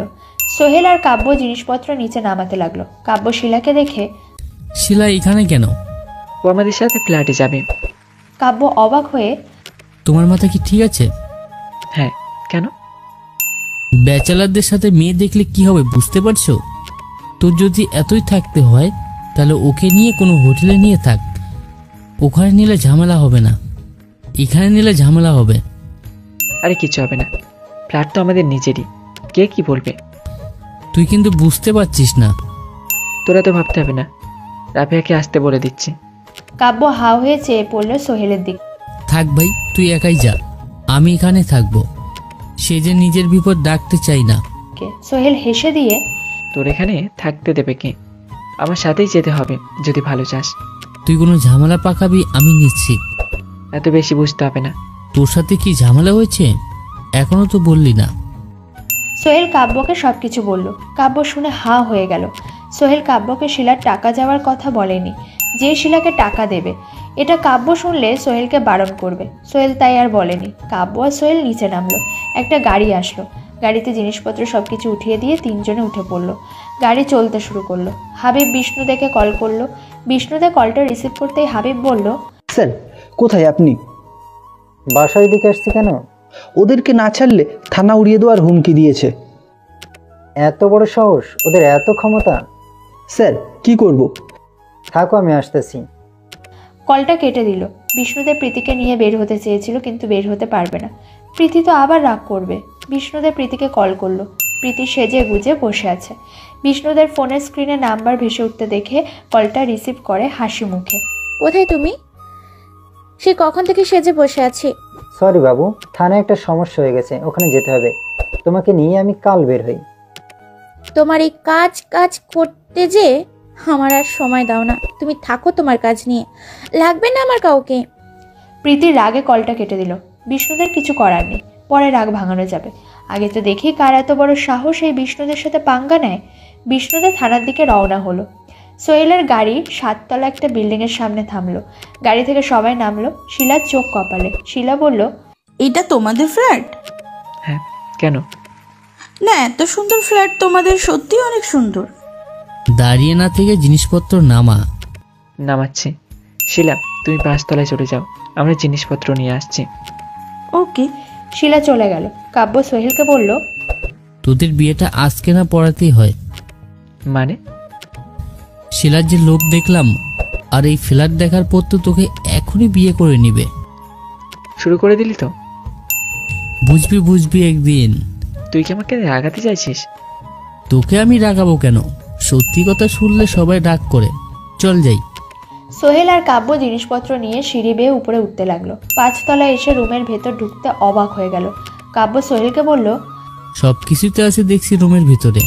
হ্যাঁ রে, তাহলে আর এগুলো কষ্ট করে কেন নিয়ে আসলাম? রুমগুলো তো অনেক সুন্দর, আমি তোমার এখানে থেকে যাব সোহেল। কাব্য মনে মনে বলছে নাটক শুরু হয়ে গেছে। সোহেল দাঁত কেলিয়ে, বিয়ের পর রাজমহলে থেকো, আপাতত রাতটুকু কাটিয়ে নাও। আমি এসেকে বিরক্তের ভিতরে ফেলে দিচ্ছি? আরে না, কি যে বলো। তোমার কথাই তাই বোঝা যায়। সোহেল যাবি তুই? হ্যাঁ চল। কাব্য আর সোহেল বের হলো। নিচে নামতে সামনে রাফিয়া পড়ল। রাফিয়া কাব্যর দিকে রাগীভাবে তাকিয়ে আছে। সোহেল বলল, তুই যে জিনিসপত্র নিয়ে, আমি রাফিয়াকে রুম দেখিয়ে আসছি। কাব্য মাথা নাড়িয়ে চলে গেল। রাফিয়া সোহেলের দিকে চেয়ে রাগী গলায়, ছোট লোকের বাচ্চাটাকে সাথে নিয়ে আসছিস কেন? আরে এভাবে বলিস না। কিভাবে বলবো? তোকে না বারণ করেছি ওর সাথে মিশবি না, ওকে সাথে রাখবি না। আমার কথার কোনো মূল্য নেই। দেখ, ও যাবে কোথায় বলতো? যেখানে খুশি সেখানে যাক, তুই আবার ওকে এখানে নিয়ে এসছিস। আমি একা থাকতে পারবো না, তাই নিয়ে আসছি। রাগ করিস কেন? চল। শিলাকে বিয়ে করে তোর সাথেই রেখে দে। হয়েছে, চল তো। সোহেল রাফিয়াকে নিয়ে 5 তলায় উঠল। রুমের ভেতর ঢুকে দেখলো শিলা জিনিসপত্র গোছাচ্ছে। শিলা রাফিয়াকে দেখে, তুই কখন আসলি? মাত্রই। তোরা কথা বল, আমি বাকি জিনিসগুলো নিয়ে আসি। সোহেল চলে গেল। রাফিয়া শিলাকে বলল, তুই সোহেলকে বলতে পারিস না ফকিন্নির বাচ্চাটার সাথে না মিশতে? ও কি আর আমার কথা শুনবে? অনেকবার বলেছি। কাব্য মতলব ভালো না, সোহেলকে ভাঙিয়ে খাই। তুই জানিস তবে? হ্যাঁ, না জেনে কি উপায় আছে? আজকে এর একটা বিহিত করতেই হবে। হ্যাঁ ঠিক বলেছিস। রাত 2টো। বিষ্ণুদের থানার সামনে বসে আছে। যে নাম্বার দিয়ে হুমকি দিয়েছে সেই নাম্বার অফ। হাবিব এসে, স্যার মনে হয় না ওরা আর কিছু করবে। ওদেরকে একটু দেখতে চাই, ওরা কারা? ওরা গাংচিল শহরের আতঙ্ক। সব আতঙ্কে একেবারে ঠান্ডা করে দেব। বিষ্ণুদের উঠে দাঁড়িয়ে রাগে, তুমি এখানেই থাকো, আমি যাচ্ছি, দেখি কোথায় কি হচ্ছে। স্যার এখন যাওয়াটা ঠিক হবে না। কেন? এখন যাওয়াটা ঠিক না। আমি আর কিছু বলতে পারবো না। ভয় পাচ্ছ? স্যার, আপনার মতো একজন সৎ অফিসার এই থানায় অনেক দরকার। ওদের হাত অনেক লম্বা, আমরা দায়িত্ব সীমাবদ্ধ। বুঝেছি। পরের দিন সকালে সোহেল রাফিয়াকে বলল, আর একটু কাজ আছে, শিলাকে নিয়ে যাচ্ছি, তুই ভার্সিটিতে যা। তুই যাবি না? হ্যাঁ, কাজ শেষ করে আসছি, কাব্যকে সাথে নিয়ে যা। আবার বল কথাটা। না কিছুই না, তুই যা। সোহেল শিলাকে নিয়ে চলে গেল। রাফিয়া গাড়িতে উঠে চলে গেল। কাব্য একটা রিক্সা করে ভার্সিটিতে যাচ্ছে। কাব্য ভার্সিটিতে ঢুকতেই হঠাৎ কাব্যর হাত ধরে টেনে নিয়ে যাচ্ছে। কাব্য হা হয়ে তাকিয়ে আছে। সোহেল শিলাকে নিয়ে ব্যাংকের সামনে চলে আসলো। শিলা বলল, তুমি এতগুলো টাকা কোথা থেকে পাচ্ছ? তুমি কি ঋণ করে আমাকে টাকাগুলো দিচ্ছ? আরে না, আমার অ্যাকাউন্টে অনেক টাকা আছে। তুমি যে বলেছিলে তোমার কেউ নেই, তাহলে এত টাকা কোথায় পেলে? আমি তোমাকে মিথ্যা বলেছিলাম, আমার পরিবারের সবাই আছে। বাবা বড় ব্যবসায়ী, সেই আমার অ্যাকাউন্টে মাস গেলে টাকা দিয়ে দেয়। শিলা হা হয়ে যায়। সোহেল শিলাকে নিয়ে ব্যাংকের ভেতর ঢুকলো। হৃদয় বন্ধুদের নিয়ে ভার্সিটি ক্যাম্পাসে আড্ডা দিচ্ছিল, মজা করছিল, কিন্তু কোনো ছেলে মেয়ের সাথে রাফ ব্যবহার করেনি আজ। রাফিয়াকে ভার্সিটিতে দেখে হৃদয় নড়ে চড়ে বসলো। রাফিয়া গাড়ি থেকে নেমে হৃদয়কে দেখতে পেল। রাফিয়া হৃদয়কে দেখে মনে মনে ভাবলো, কাব্যকে একটা উচিত শিক্ষা দেওয়া যাবে। আমার সাথে শত্রুতা করে পার পাওয়া অনেক কঠিন। রাফিয়া গেটের সামনে গিয়ে দাঁড়ালো। কাব্য রিক্সা থেকে নেমে ভার্সিটির গেট দিয়ে ঢুকতে যাবে, তখনই রাফিয়া কাব্যর হাত ধরে। কাব্য হা হয়ে রাফিয়ার দিকে তাকিয়ে রইল। হৃদয় রাফিয়াকে হাত ধরতে দেখে উঠে দাঁড়ালো। রাফিয়া কাব্যর হাত ধরে টেনে নিয়ে হৃদয়ের সামনে থেকে চলে গেল। কাব্য হা হয়ে দেখছে। ভার্সিটির সবাই কাব্যর হাত ধরে টেনে নিয়ে যাওয়া দেখে বেশ অবাক হয়ে যায়। হৃদয় রাফিয়ার এমন কাণ্ড দেখে রাগে ফেটে যাচ্ছে। এক্ষুনি যদি গলা চিপে মারতে পারত কাব্যকে। হৃদয় রাগে ফায়ার হয়ে দাঁড়িয়ে আছে।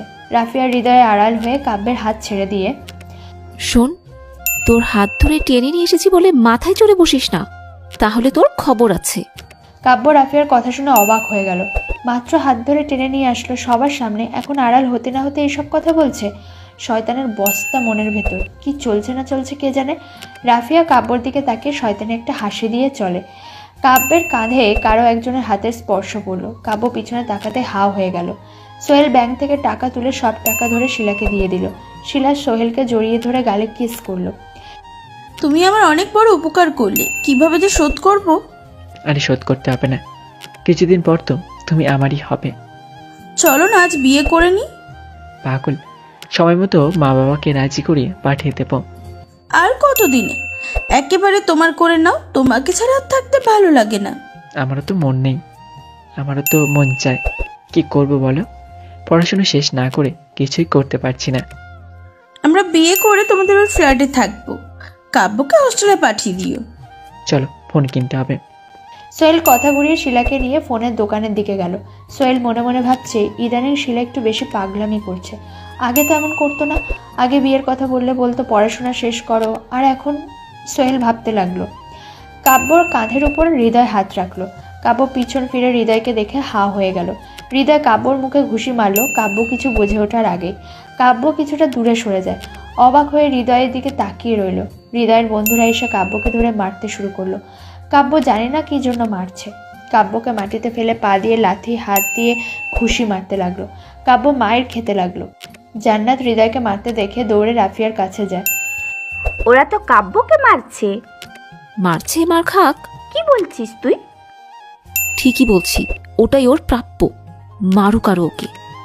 জান্নাত অবাক হয়ে, ওর সাথে তোর কোনো শত্রুতা ছিল আগে পরে?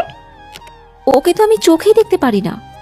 আমাকে অপমান করেছিল, এত দিনে বাগে পাইনি, আজ পেয়েছি, সুযোগে সৎ ব্যবহারটা করে দিলাম। তার মানে তুই ওদেরকে মারতে বলেছিস? রাফিয়া হেসে দিয়ে, আমি মারতে বলবো কেন? হৃদয়কে বলেছি আমার বয়ফ্রেন্ড আসছে, ওর হাত ধরে টেনে নিয়ে চলে যাব, ব্যাস। কাব্যের হাত ধরে টেনে নিয়ে গিয়েছিলাম, হৃদয় দেখে আর সহ্য করতে পারিনি। এটা ঠিক করিসনি। হৃদয় তোকে ভালোবাসে, তাহলে তুই কেন মেনে নিচ্ছিস না? কেন? নিজের পায়ে নিজে কেউ কুড়াল মারতে চায় না। ও ভালো না, অনেক খারাপ। ওকে তোকে ছাড়বে? আমি তো আর দেশে থাকবো না। মানে?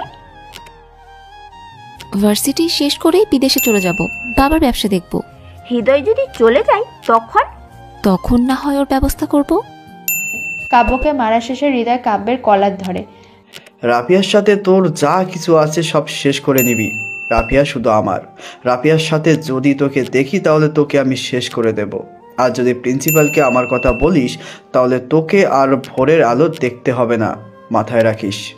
হৃদয় ওর বন্ধুদের নিয়ে চলে গেল। কাব্য ঠোঁট ফেটে রক্ত জমাট বেঁধে আছে। সবাই এতক্ষণ কাব্যকে মারা দেখছিল, কিন্তু কেউ এগিয়ে আসেনি ঠেকাতে। সোহেল শিলাকে ফোন কিনে দিল। সোহেল নিজেও একটা কিনলো। সোহেল শিলাকে বলল, তোমাকে বাসায় এগিয়ে দিয়ে আসি, চলো। না, আমি একাই যেতে পারবো, তুমি বলে ভার্সিটিতে যাব। হ্যাঁ, তোমাকে এগিয়ে দিয়ে তারপর যাব। আমি যেতে পারবো, তুমি ভার্সিটিতে চলে যাও। তুমি টাকাগুলো নিয়ে যেতে পারবে? হ্যাঁ পারবো, বুঝোই তো তোমার সাথে দেখলে আবার সন্দেহ করবে। ঠিক আছে, পৌঁছে আমাকে কল দিও। আচ্ছা। শিলা বাসার দিকে চলে গেল। সোহেল ভার্সিটির দিকে চলে গেল। দুপুর 12টা। শহরের প্রতিটা শপিং মলে আতঙ্ক সৃষ্টি হয়ে গেছে। যে কোনো সময় শপিং মলে বোম ফুটতে পারে, চাহিদা মতো অর্থ না দিতে পারলে। রাশেদের কানে খবরটা চলে যায়। রাশেদ শপিং মলের মালিকদের ডেকেছে, সমাধান তো করবেই। রাশেদ রাকিবকে বলল, কিং তো জেলে, তাহলে আবার বোমার আতঙ্ক কে ছড়াচ্ছে? জানি না, তবে মনে হয় আমরা আসল কিংকে ধরতে পারিনি, নকল কিংকেই ধরেছি। তা না হলে এভাবে হুমকি দেবে কেন? তাহলে তো দেখতে হয় আসল কিংকে।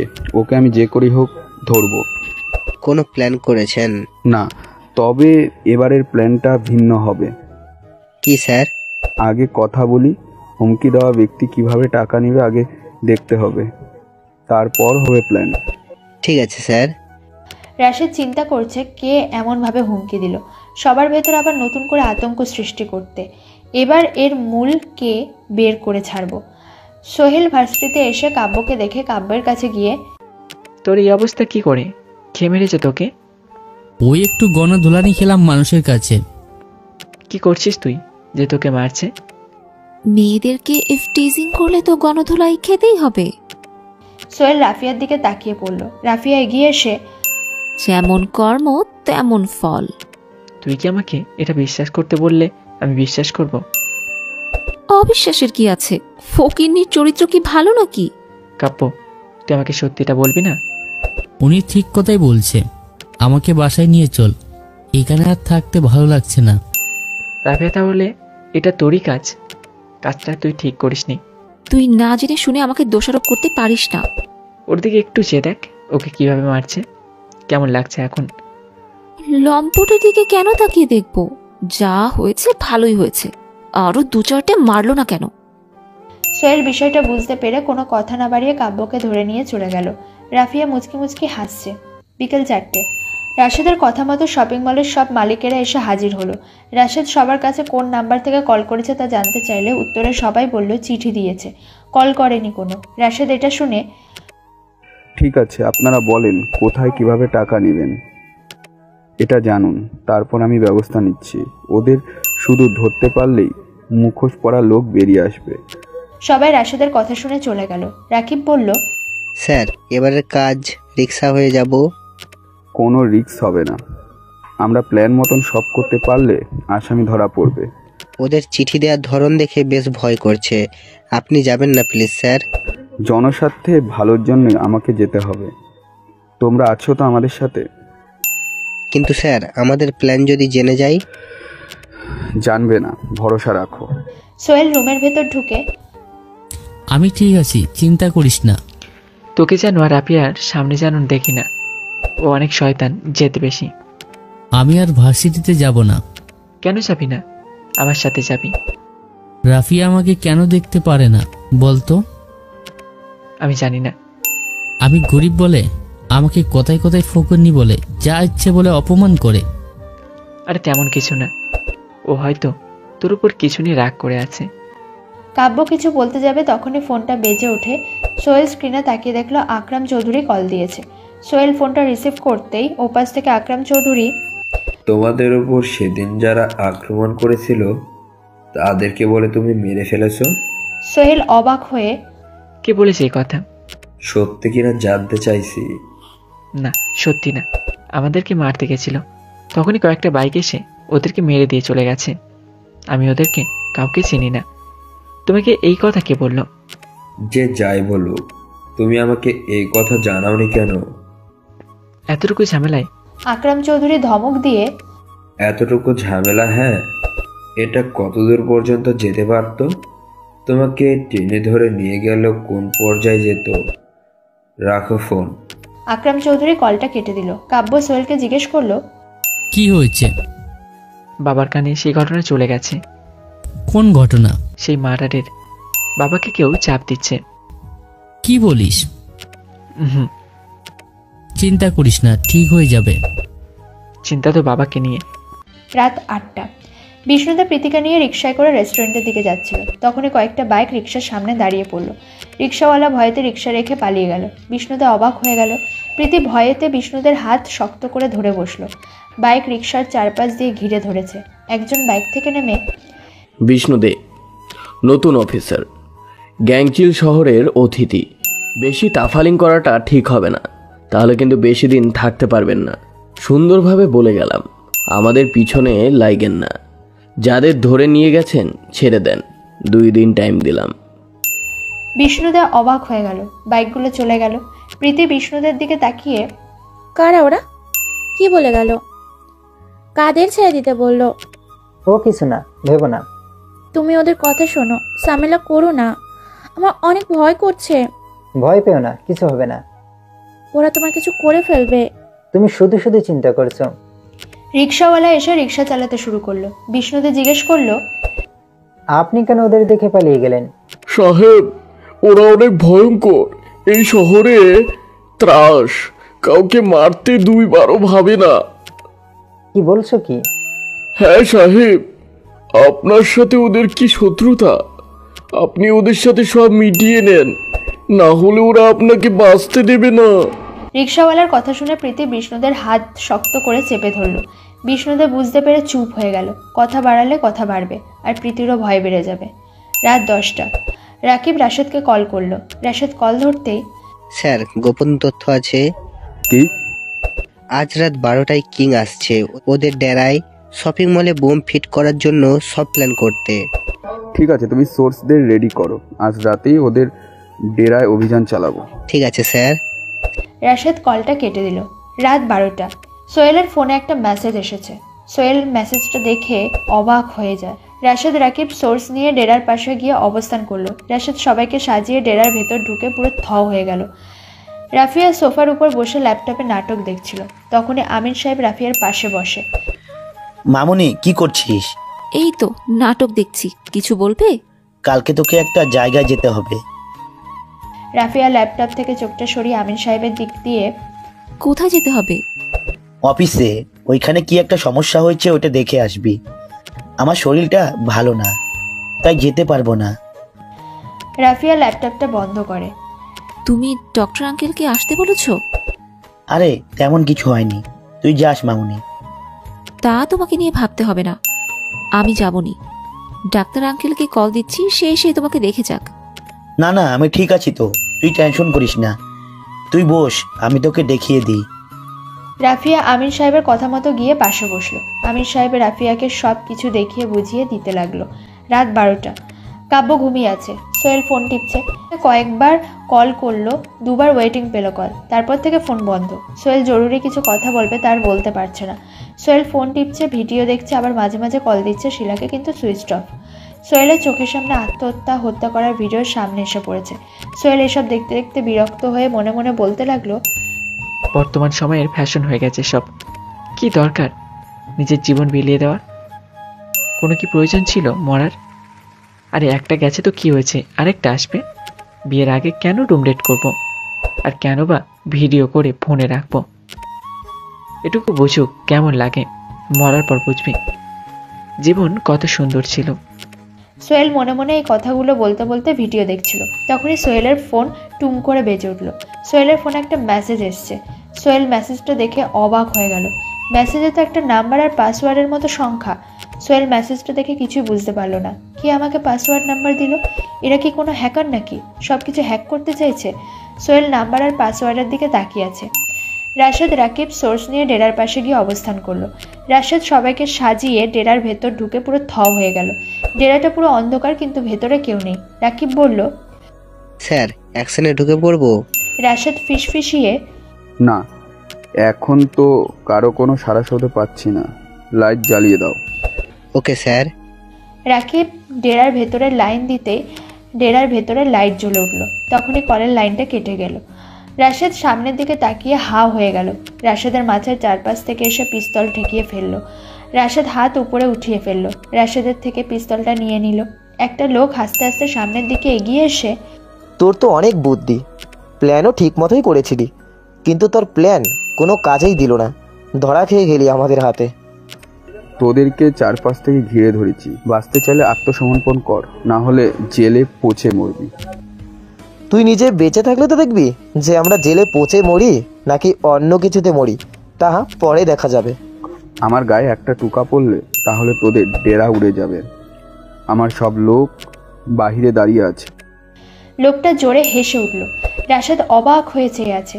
লোকটা হাসতে হাসতে বলল, তোকে কেউ বাঁচাতে আসবে না, আর না তোর কোনো ফোর্স আছে বাহিরে, সব আমার লোক, আমার।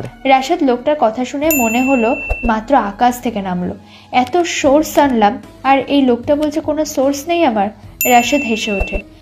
আমার এক ডাকে সব লোক চলে আসবে। লোকটা রাশেদের মুখে সজোরে ঘুষি মেরে, ডাক দে তোর ফোর্সদের, কেউ আসে কিনা দেখ, নিজের মরণ নিজেই ডেকে আনলি। রাশেদ কিছুটা ছিটকে সরে যায়। রাশেদ রাকিবকে আর ওর লোকদের ডাক দিল, কিন্তু কারো কোনো সাড়া শব্দ নেই, কেউ ডাককে সাড়া দিল না। রাশেদ আশ্চর্য হয়ে গেল। সব প্ল্যান করে নিয়ে এসে এখন কাউকে ডাক দিয়ে পাচ্ছে না। লোকটা হাতে হকি নিয়ে এসে রাশেদের পিঠ বরাবর সজোরে বাড়ি মারল। রাশেদ হকির আঘাতে মুখ থুবড়ে নিচে পড়ে গেল। লোকটা হেসে ওঠে। কোথায় তোর ফোর্স, কোথায়? সবাই পালিয়েছে ভয়েতে, নিজের মরণ নিজেই ডেকে আনলি। অনেকবার বেড়েছিস, তুই কিভাবে বাঁচবি এখন? লোকটার সাথে সাথে সবাই হেসে উঠল। আমাকে মেরে তোরা কেউ পার পাবি না, তোরা বাঁচতে পারবি না, তোদের সবাইকে মরতে হবে। তোর এই বয়ান কিং ভয় পায় না, তুই নিজেই বাঁচবি না, আবার আমাদেরকে হুমকি দিস, এইসব মার ওকে। লোকটার কথা শুনে রাশেদকে মারতে শুরু করলো। রাশেদ ব্যথায় কুকিয়ে উঠছে। নিজেকে বাঁচানোর মতো আর কোনো শক্তি নেই।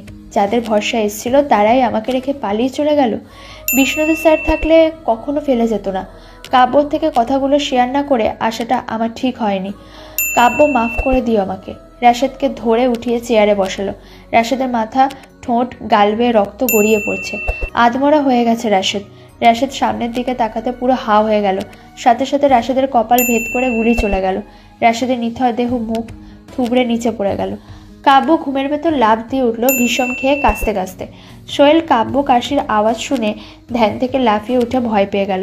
কাব্য কাঁচতেই আছে। সোহেল পানির গ্লাস কাব্যর দিকে এগিয়ে দিল। কাব্য ঢকঢক করে পানির সবটুকু খেয়ে ফেলল। সোহেল বলল, কি হয়েছে, এভাবে কাশছিস কেন? জানি না, হঠাৎ করে ঘুমের ঘরে কাশি উঠে গেল। সোহেল কাব্যর কপালে হাত দিয়ে, তোর তো অনেক জ্বর আসছে দেখি। কই জ্বর নেই তো। চুপচাপ ঘুমা। ওষুধ খেয়ে শুয়েছিলি তো? হ্যাঁ, তুই ঘুমাসনি কেন? এমনি। সোহেল কাব্যকে মেসেজটা দেখিয়ে, দেখ তো এটা কি, কোন হ্যাকারের কাজ কিনা? হ্যাকারের কাজ হলো তোকে এইসব দিব কেন? সরাসরি হ্যাক করে নিয়ে যাবে। তারপরও ভয় করছে। ভয় করলে থাক, দেখতে হবে না। আচ্ছা তুই ঘুমা, তোর শরীর ভালো না। তুইও ঘুমা। আচ্ছা। কাব্য শুয়ে পড়ল অন্য পাশে। সোহেল নাম্বারটার দিকে আবারও তাকালো। হঠাৎ করে মনে পড়ল এটা তো শিলার আগের নাম্বার ছিল, কিন্তু শিলার নাম্বারে কিসের পাসওয়ার্ড? সোহেল আর দেরি না করে নাম্বার আর পাসওয়ার্ড ফেসবুকে বসিয়ে লগ ইন করলো। লগ ইন করতে সোহেলের চোখ ছানা পড়া হয়ে গেল। সোহেল নিজের চোখে বিশ্বাস করতে পারছে না। এটা কিভাবে সম্ভব? স্বপ্ন দেখছে না তো?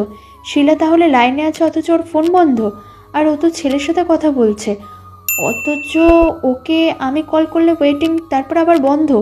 ও অন্য সিম ব্যবহার করে তাহলে? আমার সাথে এত বড় প্রতারণা! ছি, আমি এই শিলাকে ভালোবাসি এতদিন। আচ্ছা, এটা কি আমার শিলা নাকি অন্য কেউ? আমার মেসেজগুলো দেখি তো। সোহেল নিজের মেসেজ দেখার জন্য নিচের দিকে নামলো। নিচে নেমে সোহেলের আইডিতে ঢুকে মেসেজগুলো দেখলো। সব তো ঠিক মতোই আছে। সোহেলের শরীর যেন অবশ হয়ে গেল, চোখ বেয়ে পানি ঝরতে লাগলো। সোহেল পুরো শিওর হয়ে গেল এটাই শিলা। এতদিন তাহলেও প্রতারণা করে আসছে আমার সাথে। পরের দিন ভোরে কাব্যর ঘুম ভেঙে গেল। কাব্য চোখ ডলতে ডলতে সোহেলের দিকে তাকিয়ে, কিরে ঘুমাসনি? চোখ মুখ তো ফুলে গেছে। এমনি, কিচ্ছু হয়নি। কাব্য সোহেলের মুখের দিকে ভালোভাবে তাকিয়ে চোখ বড় বড় করে দিয়ে, কিরে তুই কান্না করছিস? কান্না করে চোখ মুখ ফুলিয়ে ফেলছিস কেন? কি হয়েছে তোর? সোহেল ঝাড়ি মেরে বললাম তো কিচ্ছু হয়নি। কাব্য অবাক হয়ে শিলার সাথে ঝগড়া হয়েছে? শিলাকে নিয়ে মজা নিতিস না, আর কখনো নিতে পারবি না। শান্তিতে থাক। কাব্য সোহেলের কথা শুনে সোহেলের মুখের দিকে তাকিয়ে আছে। তুই আজ এত ভোরে উঠলি কেন? ঘুমা। আমার কি জানি হয়েছে, শান্তি পাচ্ছি না, ঘুম হুট করে ভেঙে গেল। এখন তো সব হুট করেই হবে। কাব্য সোহেলের গায়ে হাত দিয়ে তুই ঠিক আছিস তো? কি হয়েছে বল না আমায়। শিলার সাথে কথা বলার লাগলে আমাকে বল, আমি কথা বলে সব ঠিক করে দিচ্ছি। সোহেল কাব্যকে জড়িয়ে ধরে কেঁদে দিল। কাব্য সোহেলের কান্না শুনে অবাক হয়ে গেছে। সোহেলকে কখনো কাঁদতে দেখেনি কাব্য। সবসময় হাসি খুশি থাকা ছেলেটা আজ কান্না করছে। তাহলে কি শিলার সাথে বড় কোনো ঝামেলা হয়েছে? ওদের ভেতর কি ব্রেকআপ হয়ে গেছে? না, আমি থাকতে আমার বন্ধুটাকে কষ্ট পেতে দেব না। কাব্য অনেক কিছু ভাবতে লাগলো। তখনই কাব্যর ফোনে টুং করে একটা শব্দ হলো। কাব্য ফোনের লক খুলে দেখলো একটা নোটিফিকেশন এসছে, ভিডিও। কাব্য নোটিফিকেশনে ক্লিক করে ভিডিওটা দেখে হতবাক হয়ে গেল। আপনা আপনি চোখ বেয়ে পানি ঝরছে কাব্যর। কাব্য হতবাক হয়ে ফোনের স্ক্রিনের দিকে তাকিয়ে আছে। কাব্যর কথা বলার কোনো শক্তি নেই, সব কিছু যেন স্বপ্ন দেখছে। রাশেদের লাশের দিকে কাব্য এক পলকে চেয়ে আছে। মিডিয়ার লোকজন ঘটনাস্থলে পৌঁছে সব কিছু রেকর্ড করে তা সম্প্রচার করছে সরাসরি। বড় অফিসার শাহাদাত আসতে মিডিয়ার লোক শাহাদাতকে ঘিরে ধরেছে। মিডিয়ার লোক বলতে লাগলো, স্যার কিভাবে এমন ঘটনা ঘটলো? কারা মারলো এমন সাহসী অফিসার রাশেদকে? এখনো শিওর বলতে পারছি না। রাশেদ এখানে কিভাবে এলো আর কেন এলো ও আমাকে কোনো ইনফরমেশন করেনি। তদন্ত করে তারপর সবকিছু সামনে নিয়ে আসবো। এই জঘন্য কাজটা যে করেছে তাকে আইনের আওতায় এনে কঠিন শাস্তির ব্যবস্থা করব। আপনারা আমাকে এখন আর ডিস্টার্ব করবেন না। শাহাদাত মিডিয়ার লোক সরিয়ে দিয়ে ভেতরে ঢুকলো। ভেতরে রাকিব ছিল। শাহাদাত রাকিবকে দেখে রাগে আগুনে ফায়ার হয়ে, তোমরা বসে বসে কি ঘাস কাটো? তাহলে মাঠে গিয়ে ঘাস কাটো। পুলিশের চাকরি করতে এসেছো কেন?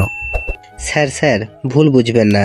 রাশেদ স্যার আমাদের সবার থেকে এই মিশনটা লুকিয়েছে। হয়তো ভেবেছে একা মিশনটা কমপ্লিট করে র্যাঙ্ক বাড়াবে। তুমি জানতে না এটার কথা?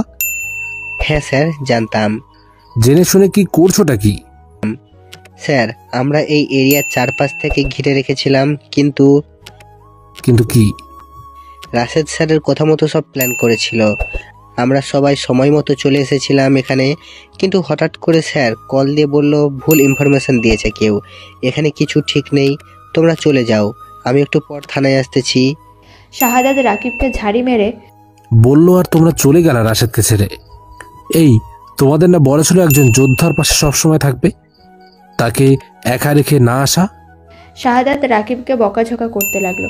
বিষ্ণুদা রাশেদের মৃত্যুর নিউজ শুনে রওনা হলো রাশেদের শহরে।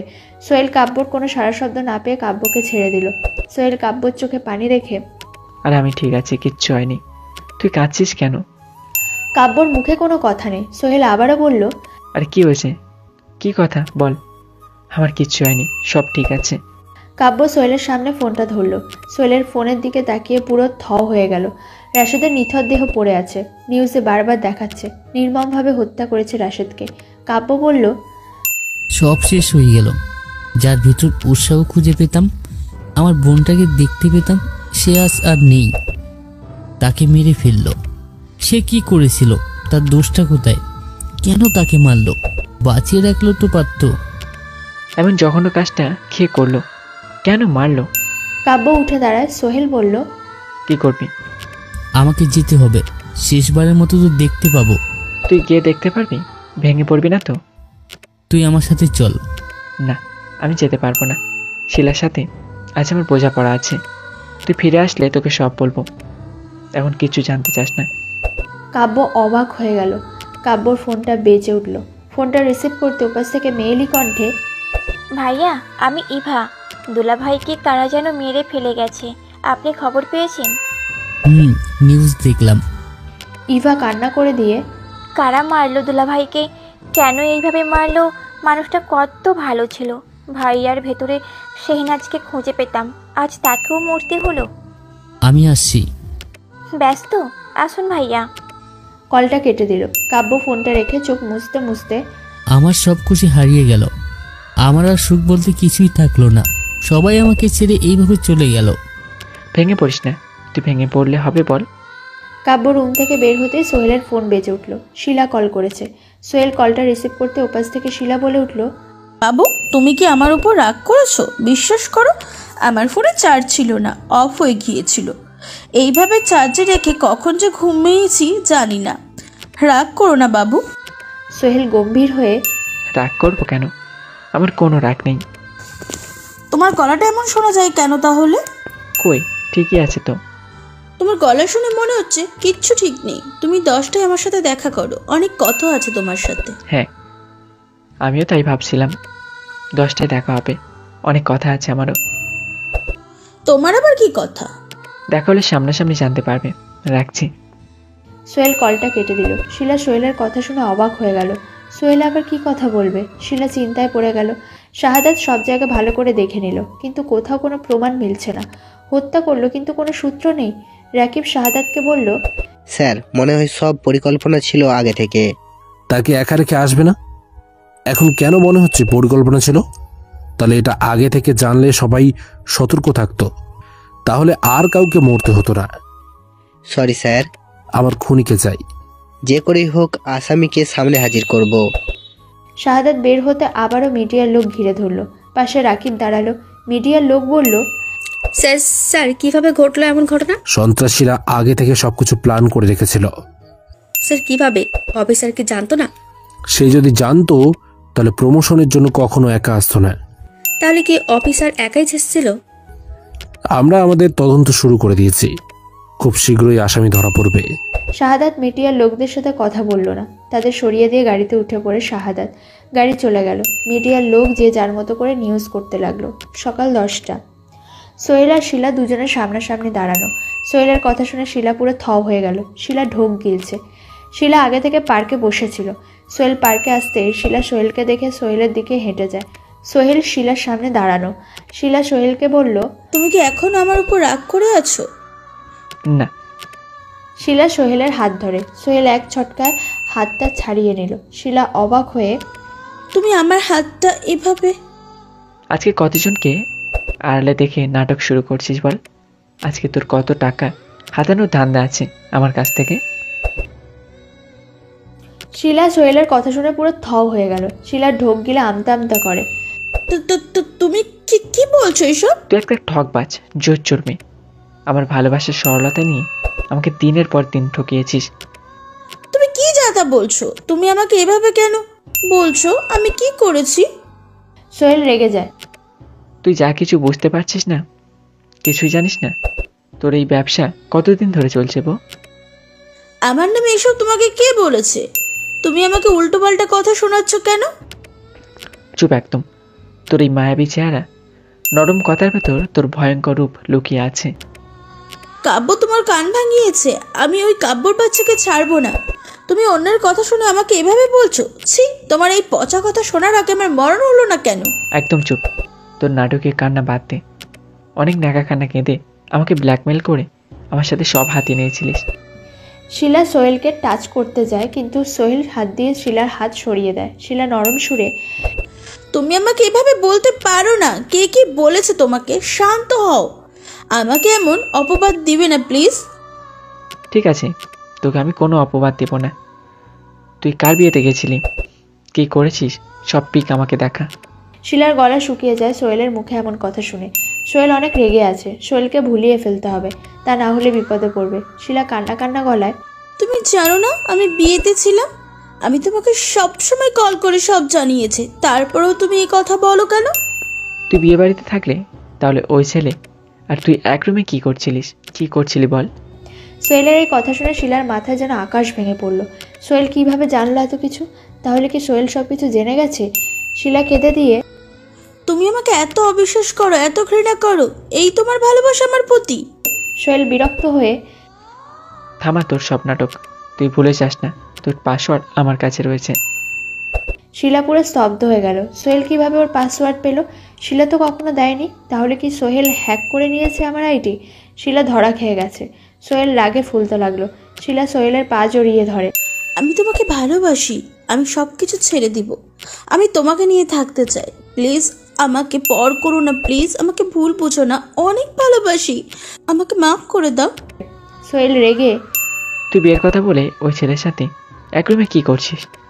তুমি বোঝো না?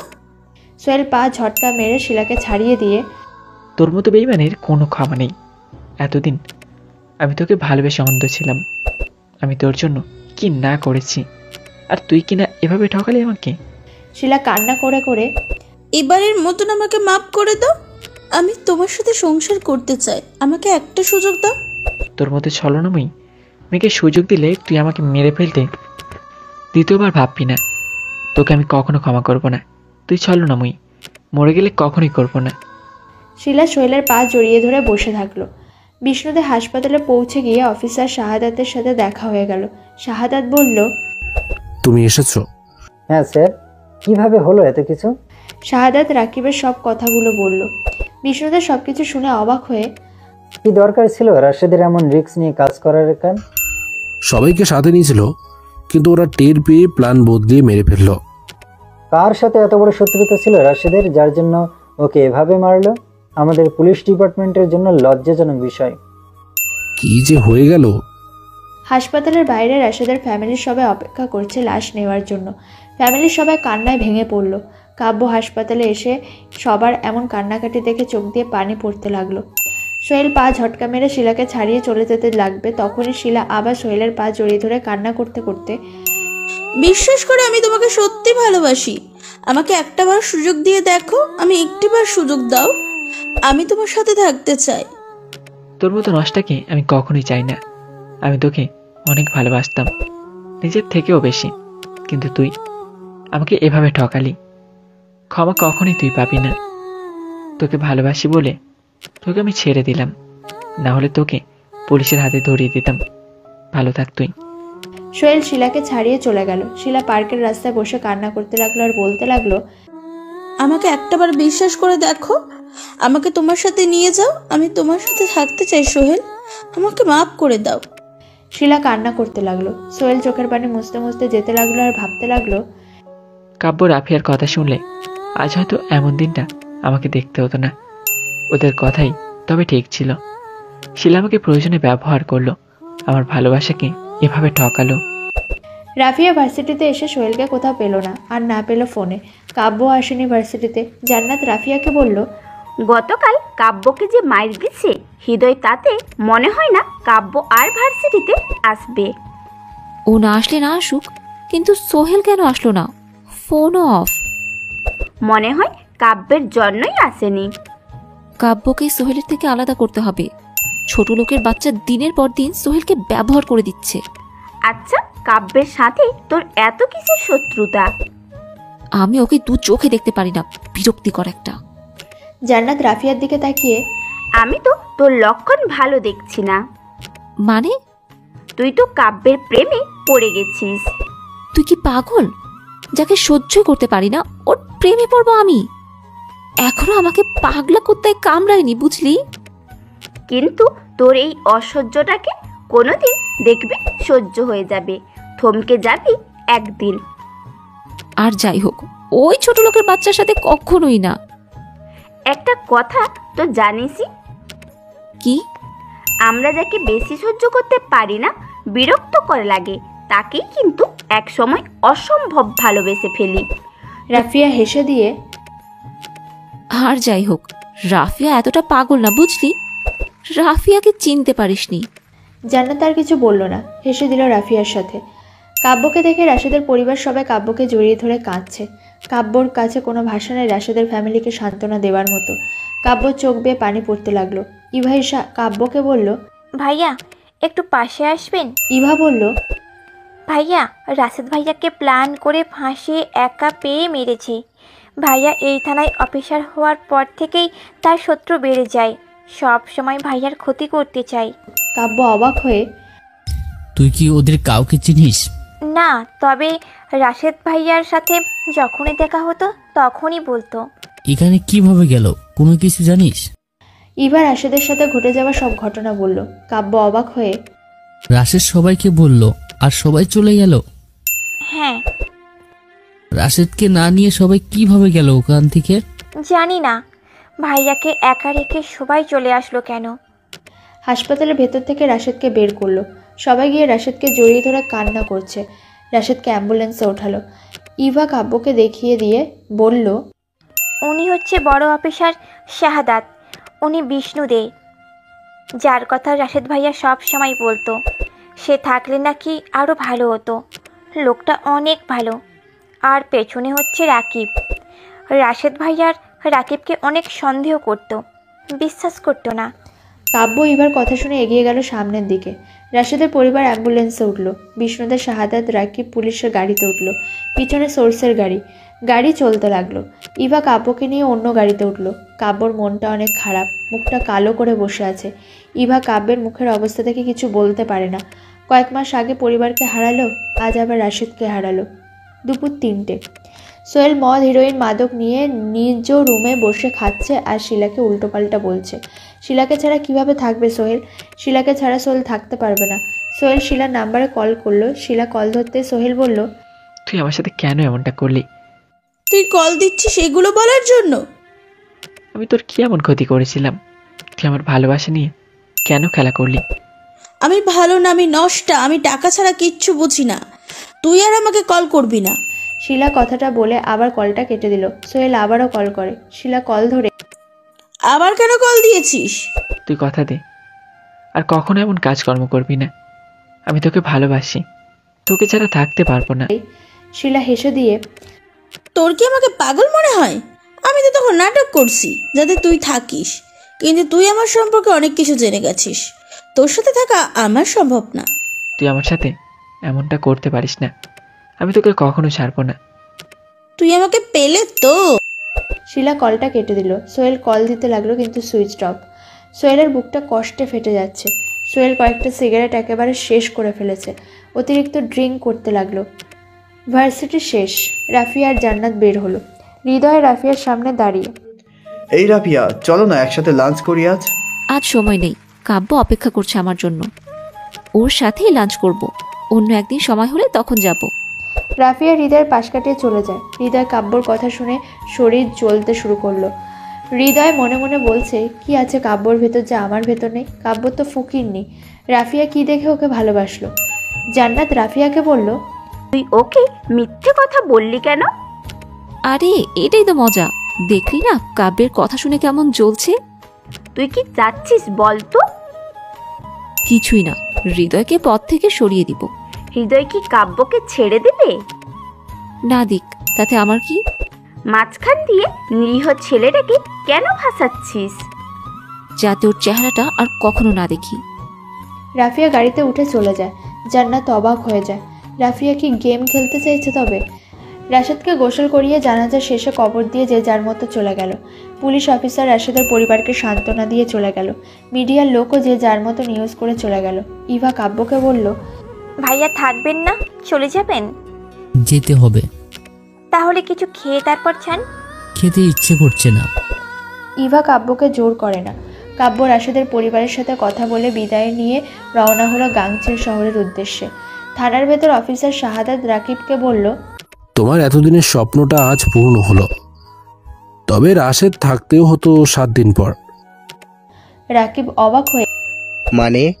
রাশেদ তোমার জন্য অনেক সুপারিশ করছে, তোমাকে প্রমোশন দিয়ে থানার অফিসার বানিয়ে দিতে। তাহলে রাশেদ কোথায় যেত? বিষ্ণুদের রুমের ভেতর ঢুকে রাশেদকে আমার কাছে নিয়ে যেতাম। রাকিব হা হয়ে, রাশেদ আমার জন্য এত কিছু করলো অথচ আমি কিছুই জানি না। আজ রাশেদ নেই, আমি সব কিছুই জানলাম। ও তোমাকে বলতে বারণ করেছিল সারপ্রাইজ দেবে বলে। রাকিব কান্না সুরে, রাশেদ থাকলে ওকে বুকে জড়িয়ে ধরতাম, কিন্তু আফসোস রয়ে গেল। বিষ্ণুদে বলল, তোমার উপরে এখন অনেক বড় দায়িত্ব। এই শহরের প্রতিটা মানুষের একমাত্র ভরসা তুমি। ঠিক বুঝলাম না স্যার। তোমাকে খুঁজে বের করতে হবে রাশেদের খুনিদের, যারা ব্যবসায়ীদের কাছে টাকা চেয়েছে তাদেরকে আইনের আওতায় এনে দাঁড় করানো। রাকিব সোজা হয়ে টান টান হয়ে দাঁড়িয়ে বুক ফুলিয়ে, হ্যাঁ স্যার, আমি কাউকেই ছাড়বো না। আপনাদের দেখিয়ে দেব আমি রাকিব সব পারি। সবকিছু নজরদারিতে রাখো, আর কোনো অপকর্ম যেন না হয়। আমি যখন দায়িত্ব পেয়েছি তখন আর কোনো অঘটন ঘটতে দেব না। শাহাদাত বিষ্ণুদের রাকিবকে সবকিছু বুঝিয়ে দিয়ে বের হয়ে গেল। বিষ্ণুদের ফোনটা বেজে উঠল। বিষ্ণুদের কলটা রিসিভ করতে উপাস থেকে মেয়েলি কণ্ঠে, কিরে বিষ্ণু, তোকে বলেছিলাম না আমাদের লোকদের ছেড়ে দিতে, কিন্তু তুই এখনো ছাড়লি না কেন? তোর কি রাশেদের মতো মার খাওয়ার শখ জেগেছে? বিষ্ণুদে অবাক হয়ে, কে কে? তুই আমাকে চিনবি না। যদি মরতে না চাস তাহলে চাঙ্গিচিল শহরে এসে আমার লোকদের ছেড়ে দে, না হলে রাশেদের থেকেও তোর মৃত্যু করুণ হবে। রাশেদকে কারা মেরেছে তোমরা জানো? তাহলে বলো কে মেরেছে। মেয়েটি হেসে উঠল জোরে আর বলল, ঘরের শত্রু বিভীষণ, তার প্রাণ প্রিয় প্রীতিকে না হলে। মেয়েটা পুরো কথা শেষ করার আগে কলটা কেটে দিল। বিষ্ণুদার কপালে বিন্দু বিন্দু ঘাম ফুটে উঠেছে। চিন্তার ভেতর ফেলে দিল। মেয়েটি কি বলল? এটা ঘরের শত্রু বিভীষণ? কে এই মেয়েটা? আমাকে খুঁজে বের করতেই হবে, তাহলে রাশেদকে মারার সব খবর জানতে পারবো। রাত 12টা। কাব্য বাসায় ফিরল। দরজার সামনে দাঁড়িয়ে কলিং বেল চিপল। সোহেলার আসার নাম নেই। দরজার ধাক্কা দিতে যাবে তখনই দেখলো দরজাটা খোলা। কাব্য অবাক হয়ে গেল। দরজা খোলা? সোহেলকে দরজা খোলা রেখে শুয়ে পড়ল? পুরো ঘর তো অন্ধকার। চোর ঢুকেছে রুমে তাহলে? কাব্য টিপ টিপ পায়ে রুমের ভেতর ঢুকলো। তখনই কাঁচের বোতলের সাথে ধাক্কা লাগলো কাব্যর। শব্দ হলো জোরে। কাব্য ভয় পেয়ে গেল। সাথে সাথে লাইট জ্বালালো আর পুরো থ হয়ে দাঁড়িয়ে পড়ল। পরের দিন সকালে বিষ্ণুদের থানায় এসে ভেতরে ঢুকতে পুরো হা হয়ে গেল। কাব্য লাইট জ্বালাতেই ফ্লোরের উপর চোখ যেতেই পুরো থ হয়ে গেল। সোহেল ফ্লোরের উপর পড়ে আছে। পাশে সিগারেটের ফিল্টার, মদের বোতল, সবকিছুই ছড়ানো ছিটানো। কাব্য সোহেলকে ধরে ঝাঁকাতে লাগলো আর বলতে লাগলো, এই সোহেল, সোহেল কি হয়েছে তোর? এসব কি করছিস তুই? চোখ খোল সোহেল। কাব্য সোহেলের সারা শব্দ পায় না কোনো। কাব্য উঠে গিয়ে পানির বোতল এনে বোতল খুলে পানি হাতে নিয়ে সোহেলের মুখে ছিটা দিল। সোহেল চোখ খুলল। সোহেল কাব্যকে দেখে কাব্যকে জড়িয়ে ধরে। আমার সব শেষ হয়ে গেছে। আমি এই মুখ কিভাবে দেখাবো? আমার সব শেষ হয়ে গেছে। কাব্য সোহেলের কথা শুনে হা হয়ে গেল। কাব্য বলল, কি শেষ হয়ে গেছে তোর?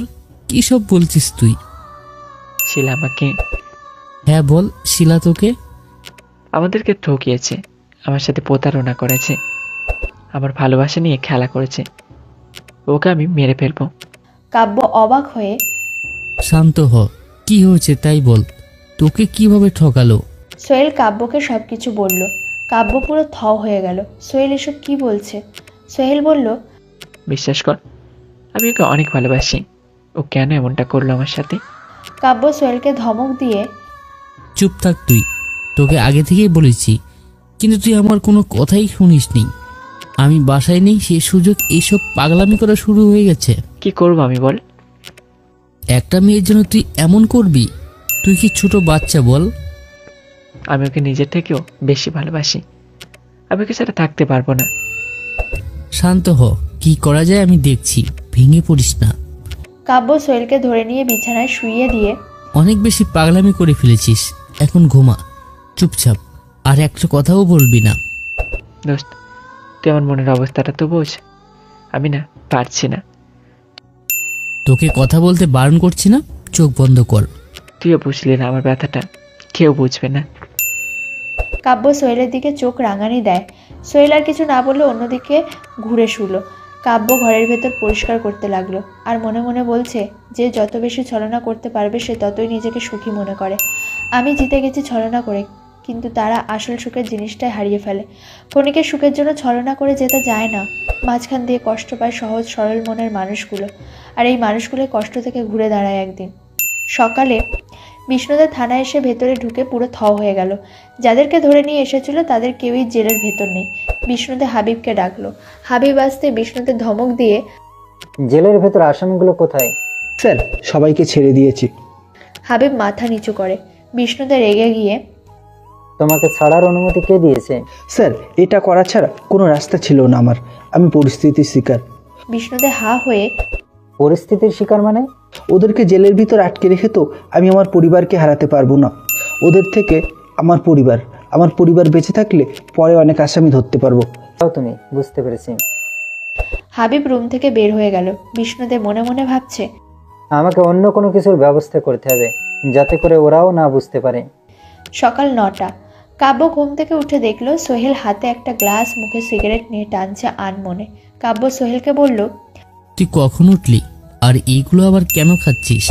সোহেল কাব্যর কথা শুনে কাব্যর দিকে তাকালো। কাব্য সোহেলের চোখের দিকে তাকিয়ে দেখলো সোহেলের চোখ লাল হয়ে গেছে। কাব্য সোহেলের মুখ থেকে সিগারেটটা নিয়ে হাত থেকে গ্লাসটা নিয়ে জ্বলন্ত সিগারেট গ্লাসের ভেতর ফেলে। তুই কি ছোট বাচ্চা? নিজের ভালো তো পাগলও বুঝে। তুই কি বুঝবি এসব কষ্ট? কখনো কাউকে ভালোবেসেছিস? তুই কিভাবে বুঝবি?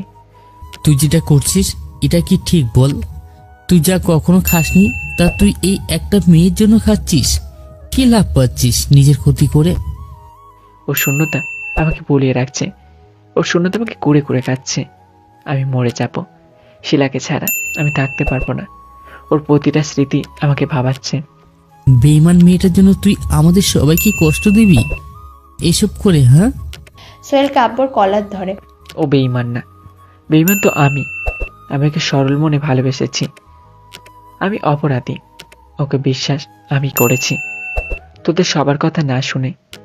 দিন শেষে ওর আসল রূপ দেখিয়ে দিল, মাঝখান দিয়ে আমি কষ্ট পাচ্ছি। কাব্য সোহেলকে অনেক কিছু বলে সান্ত্বনা দিতে লাগলো, কিন্তু বোবা মন কি আর তার শোনে? সকাল 10টা। রাকিব সকল ব্যবসায়ীদের মিটিংয়ে ডাকলো।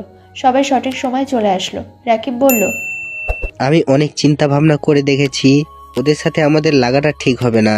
লাগতে গেলে কাউকে না কাউকে মেরে ফেলবে। বেঁচে থাকলে অনেক টাকা ইনকাম করতে পারবেন। আমরা স্যারের মতো অফিসার রাশেদকে হারিয়েছি। আমি শহরের জন্য কোনো রিস্ক নিতে পারবো না। ওদের কথা শুনলে আর কাউকে মরতে হবে না। সবাই রাকিবের কথায় অবাক হয়ে গেল।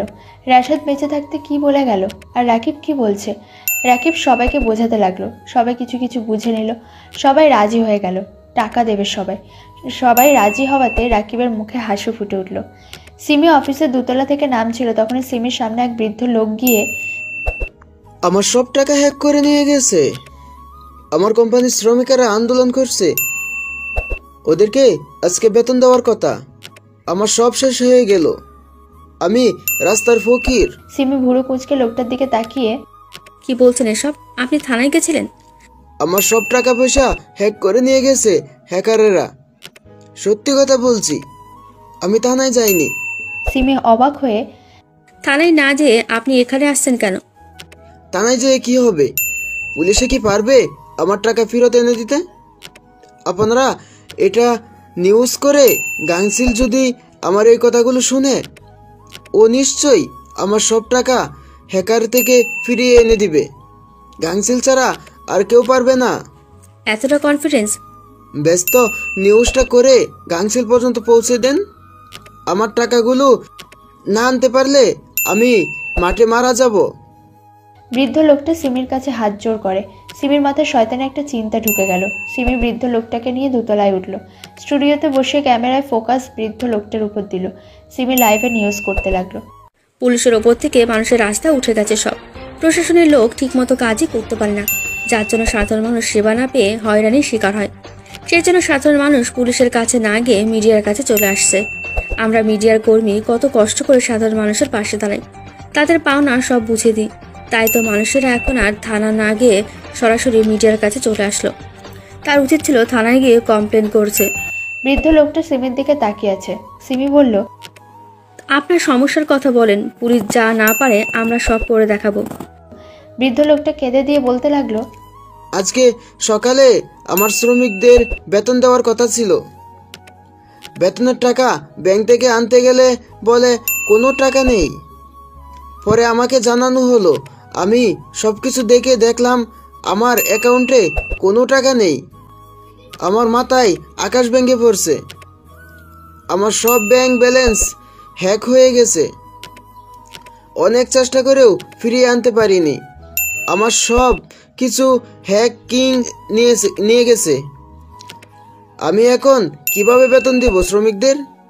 শ্রমিকেরা এতক্ষণে হয়তো ঝামেলা শুরু করে দিয়েছে। আমার এই কথাগুলো যদি গাংসিল শুনে তাকে, তাহলে তুমি আমার টাকাগুলো ফেরত এনে দাও। আমি জানি তুমি পারবে, হ্যাকার কিংকে টক্কর দিতে পারবে। গাংচিল কিভাবে আপনার সবকিছু ফিরিয়ে এনে দেবে? এর আগে গাংচিল অনেকের হ্যাক হওয়া সবকিছু ফিরিয়ে দিছে। তাহলে গাংচিল আপনাদের ভরসা? হ্যাঁ, গাংচিল ছাড়া আর কেউ এই কাজটা করতে পারবে না। সিমি প্রশাসনের দিকে আঙুল তুলে নিউজ করতে লাগলো। হাবিব নিউজটা দেখে বিষ্ণুদেকে দেখিয়ে বলল, স্যার দেখলেন তো, রিপোর্টার সিমি আমাদের দিকে আঙুল তুলে কথা বলছে, আমাদের কাপুস ভাঙিয়ে গাংচিলকে হিরো বানাচ্ছে। আরে বাদ দাও, ওরা মিডিয়ার লোক, মিথ্যা না বললে ওদের আবার ভিউজ হবে না, মানুষদের আগ্রহ বাড়বে না। তাই বলে আমাদের নামে এত বদনাম দিবে? আমি মেয়েটাকে ধরে নিয়ে আসছি, দুটো দান্ডার পাড়ি বললে মিথ্যা বলা ছুটিয়ে যাবে। তার থেকে ভালো ইন্টারভিউ দেয়া, বৃদ্ধটাকে ধরে নিয়ে এসো। আমাদের কাছে না এসে কেন মিডিয়ার কাছে গেল? তারপর না হয় রিপোর্টার সিমিকে বুঝিয়ে দিব। Okay sir. হাবিব যেতে লাগলো, তখনই বিষ্ণুদে বলল, সিভিলে যাও, মিডিয়ার লোক টের না পায় যেন। টের পেলে তো আমাদের নিয়ে আরও বাজেভাবে নিউজ করবে। কেউ টের পাবে না। হাবিব চলে গেল। বিষ্ণুদে মাথায় হাত দিয়ে চিন্তা করতে লাগলো। কাব্য ভার্সিটিতে যাওয়ার জন্য রেডি হচ্ছে আর সোহেলকে বলছে, গুছিয়ে নে, ভার্সিটিতে চল। আমি আর যাবো না, তুই চলে যা। একা ঘরের ভিতর তো ভালো লাগবে না, তুই চল আমার সাথে, ভালো লাগবে। আমাকে একটু একা থাকতে দে। ছোট বাচ্চাদের মতো করিস না, তোর যথেষ্ট বুঝ আছে। আমি ঘুমাবো, তুই যা, আমার কিছুই ভালো লাগছে না। বাসায় বসে কি এইসব সাইপাস খাবি? না রে, আমি খাবো না। খেলে তোর খবর আছে বলে দিলাম। খাবো না বললাম তো। ঠিক আছে, আমি তাহলে যাচ্ছি। যা। কাব্য রুম থেকে বের হতে যাবে, তখনই সোহেল বলল, কাব্য, আমি যদি মরে যাই কেমন হবে? কাব্য সোহেলের কথা শুনে সোহেলের দিকে রাগীভাবে তাকিয়ে, কি বলবি তুই? দেখ সোহেল, একদম পাগলামি করবি না বলে দিলাম। তুই কেন বুঝিস না বলতো? আরে যে তোকে ভালো না বেশি তোর অর্থকে ভালোবাসলো, তার জন্য তুই মরতে চাচ্ছিস? লজ্জা করে না এসব মুখে আনতে? আমি তো ভালোবেসেছিলাম, অবশেষে কি পেলাম দেখ। সেটা তোর আগে ভাবা উচিত ছিল, এখন যা হবার হয়ে গেছে, মাথা গরম করিস না। তুই যা, আমি মজা করছি এমনি তোর সাথে। কাব্য চলে গেল। সোহেল চোখ বন্ধ করে শিলার কথা ভাবতে লাগলো। আমিন সাহেব ড্রয়িং রুমে বসে রাফিয়াকে তাড়া দিচ্ছে তাড়াতাড়ি বের হওয়ার জন্য। আমিন সাহেব বলতে লাগলো, কই রে মামুনি, হয়েছে তোর? রাফিয়া ড্রয়িং রুমে ঢুকতে ঢুকতে, হ্যাঁ বাবা হয়েছে। আমিন সাহেব রাফিয়ার হাতে একটা ফাইল ধরিয়ে দিয়ে, এটার ভেতর সবকিছু আছে, ড্রাইভারকে সবকিছু বলা আছে, তোকে ঠিক মতো নামিয়ে দিব। ঠিক আছে বাবা। শোন, একদম নার্ভাস হবি না, বুঝলি? বাবা আমি তোমার মেয়ে, নার্ভাস কেন হব? আমিন সাহেব হেসে দিল। বাসা থেকে বের হয়ে রাফিয়াকে গাড়িতে উঠিয়ে দিল। রাফিয়া বিদায় নিয়ে চলে গেল। মিডিয়ার অফিস থেকে বৃদ্ধ লোকটা বের হতে সাদা রঙের একটা গাড়ি এসে থামলো। বৃদ্ধ লোকটা অবাক হয়ে গেল। গাড়ির দরজা খুলে হাবিব বলল, আপনার সবকিছু হ্যাক হয়ে গেছে। হ্যাঁ হ্যাঁ, কিন্তু তুমি কে? আমাকে তো গাংচিল পাঠিয়েছে আপনাকে নিয়ে যাওয়ার জন্য। বৃদ্ধ লোকটা হাঁ হয়ে হাবিবের দিকে তাকালো, মুখে হাসি ফুটে উঠল। বৃদ্ধ লোকটি বলল, আমার নিউজ দেখে ফেলেছে। আপনার অ্যাকাউন্ট যে সাইট থেকে হ্যাক হয়েছে ওইটা গাংচিলের লাগবে, আপনি আমাদের সাথে গেলে ভালো হবে। তাই চলো চলো। বৃদ্ধ লোকটা গাড়িতে উঠে পড়লো তাড়াহুড়ো করে। হাবিব তো অবাক হয়ে গেল। গাড়ির দরজা বন্ধ করে দিল। গাড়ি চলতে লাগলো। সিমি নিচে নেমে বৃদ্ধ লোকটাকে দেখলো না। বৃদ্ধ লোকটার সাথে তার কোম্পানিতে যাওয়ার কথা ছিল, সেখানকার পরিস্থিতি লাইভ করবে বলে। এতে ভালো সাড়া পাওয়া যেত, কিন্তু এক মুহূর্তে কোথায় চলে গেল। সিমির কলিগরা অফিসের ভেতর যাবে, তখন সিমিকে দেখে সবাই বাহবা দিতে লাগলো। টনক নড়বে প্রশাসনের। সিমি সবার বাহবা শুনে মুচকি হাসছে, কিন্তু চোখ চারপাশ ঘুরছে, বৃদ্ধ লোকটা গেল কোথায়। সিমির সামনের দিকে এগোলো, দোকানের ভেতর দেখলো, কিন্তু কোথাও নেই। 5 মিনিটের ভেতর কিভাবে হারিয়ে গেল। সিমি অফিসের ভেতর চলে গেল সিসিটিভি ফুটেজ দেখার জন্য। কাব্য ভার্সিটিতে ক্লাস করছিল, তখনই ক্লাসের মাঝখানে সোহেলের কথা মনে পড়ে গেল। সোহেলের একটা কথা বারবার মনে পড়তে লাগলো, আমি যদি মরে যাই তাহলে কেমন হবে? কাব্যর মনের ভেতর ডাক দিয়ে উঠল, অনেকে তো উল্টোপাল্টা কাজ করে বসে কষ্ট পেয়ে, তাহলে কি সোহেল কোনো অঘটন ঘটাবে না তো? সোহেলকে একা রেখে আসাটা আমার উচিত হয়নি। ও এমনিতে মদ্যপান করছিল, ও কিছু করে বসবে না তো? কাব্য উঠে দাঁড়ায়। ক্লাসের স্যার লেকচার দেওয়া বাদ দিয়ে কাব্যর দিকে তাকালো। কাব্য ব্যাগটা কাঁধে বাঁধিয়ে দ্রুত কোনো কিছু না বলে বের হয়ে গেল। ক্লাসের সবাই অবাক হয়ে গেল। কাব্য ক্যাম্পাসে আসতে হৃদয় কাব্যর পথ আটকিয়ে, ভালোই তো বড়লোক মেয়েকে ভাঙিয়ে খাচ্ছিস। কাব্য হৃদয়ের পাশ কাটিয়ে চলে যাবে, তখন হৃদয় কাব্যর কলার ধরে, এত ব্যস্ত কিসের? তোর সাথে আমি কথা বলছি দেখছিস না? আপনার সাথে এখন আমার কথা বলার সময় নেই, আমাকে যেতে। হৃদয় রাগী ভাবে, তোর সাহস তো কম না, আমার মুখে কথা বলিস। কাব্য হৃদয়কে ধাক্কা মারল। হৃদয় ছিটকে পড়ে গেল। কাব্য দৌড় দিয়ে চলে গেল। হৃদয় অবাক হয়ে গেল। ক্যাম্পাসে যারা ছিল সবাই হাসাহাসি করছে। হৃদয়ের মাথা মুহূর্তে গরম হয়ে গেল আর বলতে লাগলো, ছোট লোকের বাচ্চা, তোর এত বড় সাহস, আমাকে ডাক্কা মারিস? তোকে এর ফল ভোগ করতে হবে। পালিয়ে গেলি কেন? আজকে তোকে এমন মার মারতাম সোজা হয়ে দাঁড়াতে পারতি না।